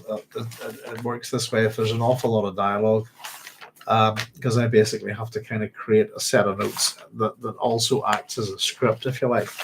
And it's a lot easier for me to read from this than to actually read from the novel. I keep the novel as a backup. But there we go. But yes, indeed, some good wee things within that chapter. At the same time, at the same time, there's little things about Ghanima and Leto that make you consider them a little bit, especially just there right at the end with Ghanima chatting about a knife going into Alia. It's a very casual thing, and I suppose the thing is we are reading this book, but how we visualize these characters in our minds. It's kind of, especially when they change, when it goes from Ghanima and Leto into Paul and Chani. It's kind of, for me, when I was reading it, I was picturing Paul and Chani as them. And then you have to remember that how these are kids, they're 9-year-old children. And some of the conversations going on between, it's this kind of royalty dynasty kind of thing, breeding programs, and I'm not going to have your children. Leto is not a conversation you'd expect between two 9-year-old twins. Again, it's just Frank takes us all over the place with this one, but it's a place. It's a sort of descent within in this chapter in a funny kind of way. It represents that kind of battling the monster within, if you like, overcoming a particular perilous task by the hero, both Ghanima and Leto, and then both are rewarded for it. If you like, what Frank would call his pearl of great wisdom, this kind of thing. And some nice little details, by the way, just little fleshing out of things, but also that constant sense that the Arrakis isn't doing too well around them. There's these colors, etc., but the death of the local Arakeen life here, the smell of it, and in particular, the smells represent kind of our evil omens. Bad smells are evil omens within the Dune universe, But it's a great wee chapter. Life and death, and what the two twins get out of it, I suppose, is some guidance from their parents in the afterlife, and some protection possibly from their parents in the afterlife. Was it Cynthia had been chatting the other week about Odysseus encountering some women, and I couldn't even, there you talk about memory, I couldn't even remember that. But I'll just mention it now, actually. Hang on. So Odysseus kind of has a lot of our Greek heroes take a wee trip into the underworld. And the women in particular, I suppose, that Odysseus encounters in the Odyssey is his mother, Anticlea, isn't it? There we go. I thought I'll quickly read you this, folks, just before I go. In Greek mythology, Anticlea is the queen of Ithaca, the wife of King Laertes, mother of Odysseus. She's the daughter of Autolycus and Amphithea. If anybody knows A Winter's Tale, Autolycus, there's a character in it that's based on this Autolycus. The divine trickster he is, and messenger of the gods. Hermes was her paternal grandfather. Anticlea was the mother of Odysseus by Laertes, though some say by Sisyphus. Clymene was also her daughter by her husband Laertes. So let's see. According to Callimachus, when she was young, she served the goddess Artemis and accompanied her in hunting, bearing arrow and quiver. According to later sources, including a fragment of Aeschylus' lost tragedy, The Judgment of Arms, Odysseus was the child of Anticlea by Sisyphus and not Laertes. Now, just skipping ahead of that, here we go. Odyssey Book 9. Sorry, Odyssey Book 11, apologies. In Book 11 of the Odyssey, Odysseus makes a trip to the underworld to seek the advice of the dead prophet Tiresias.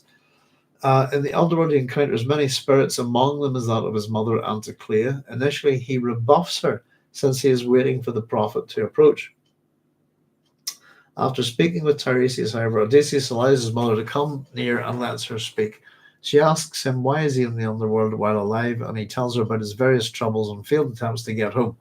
Then he asks her how she died and inquires about his family at home. She tells him that she died of grief, longing for him while he was at war. Anticlea also says that Laertes, Odysseus' father, grieves continually for Odysseus and lives in a hovel in the countryside, clad in rags and sleeping on the floor. She further describes the condition of Odysseus' wife Penelope and son Telemachus. Penelope is not yet remarried, but is overwhelmed with sadness and longing for her husband, while Telemachus acts as magistrate for Odysseus' properties. Odysseus attempts to embrace his mother 3 times, but discovers that she is incorporeal, and his arms simply pass through her. She explains that this is how all ghosts are, and he expresses great sorrow. In some accounts, Anticlea killed herself on hearing a false report about her son. Just a wee note here, it says the encounter between Odysseus and his mother in the underworld is also the concept of a work by the Northern Irish poet Michael Longley entitled Anticlea. There you go. Sadly, I was having a wee look because I know Michael Longley's work, but I was trying to find a link to that poem, which I thought would have been interesting, and I could not find it on the web at all, so that's sad. I think I've taught a couple of his poems before at GCSE.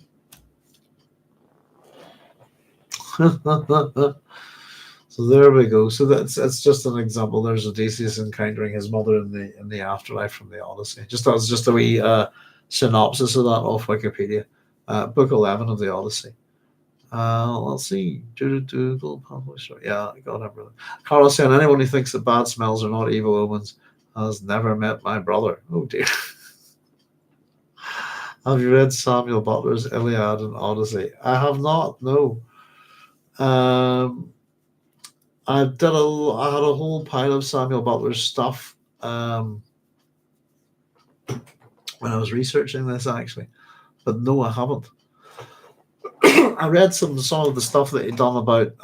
He had a theory that Homer was a woman. Connor, I don't know if you know this. There's somebody who published a book on it very recently, and I think they were actually doing a reading up at the Seamus Heaney Centre. But I was going, hang on, that's not a new idea. Samuel Butler's idea, at least, isn't it? Looks pretty good. No, haven't. I was thinking about my. It was actually because Cynthia had said about Odysseus the other week, and I just thought, oh God, I must read the Odyssey again. But I'm going to read E.V. Rue's copy. But the one that I had that I really liked, that I fancied reading again, is missing. It's gone. It's one of those ones that's died a death. But I had T.E. Shaw's copy of the Odyssey. I've had it for years, and it's one of those books that died to death in that big house call of books, sadly. But I enjoyed it. It was a prose version of the Odyssey, but he's T.E. Lawrence of Arabia. But I've been having a wee think about it. I must get them all out on the table actually and have a look and see what I've got. But popes as well. But I'm going to have a bash very soon at something, Connor. Possibly for Halloween. I'll not say any more. But we might have some Homerica coming your way. Prose and poem, possibly. But I'll keep it quiet just because as long as my throat's okay, it'll happen. And if my throat's not okay, it won't. But I'm kind of sick of putting out, I'm going to do this for people, and I don't get it done in time. But I'm hoping to have a couple of wee things up for Halloween. Just something I've been wanting to do for a while because my throat has been wrecked for ages, and I've had some nasty things settle in my chest, and just the last couple of days I'm feeling it's pretty much almost gone. and I'm feeling great, which is a delight. So it's going to hit the microphone again and try and do that, and try and maybe do a little, something June-ish for Halloween, plus a chapter to do. So there you go, folks. But listen, that'll do anyway for tonight. Thank you very much, as always, everyone, for joining me. I hope you have enjoyed it. And we'll be back, hopefully. Well, we will be back definitely on Halloween night, which is Thursday, isn't it?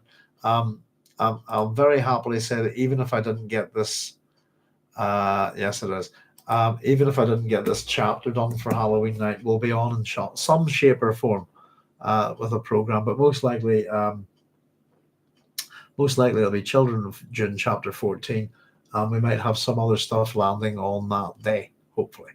So we might be about more than once. So there you go, folks. Well, listen, take it easy. I'll say good night. All the very best. Look after yourselves wherever you are. We'll be back hopefully at Thursday, Halloween night at 10 p.m. and it'll be GMT this time, folks. So we've got a time shift happening again. We're losing British summertime here, as far as I know. So it won't be GMT +1 anymore. It's just going to be 10 p.m. at Greenwich Mean Time. So just watch your clocks there. But yeah, we'll see us for Halloween night. And in the meantime, I'll say all the best. Thanks a lot for joining me. And good night. Look after yourselves. All the best. Bye-bye.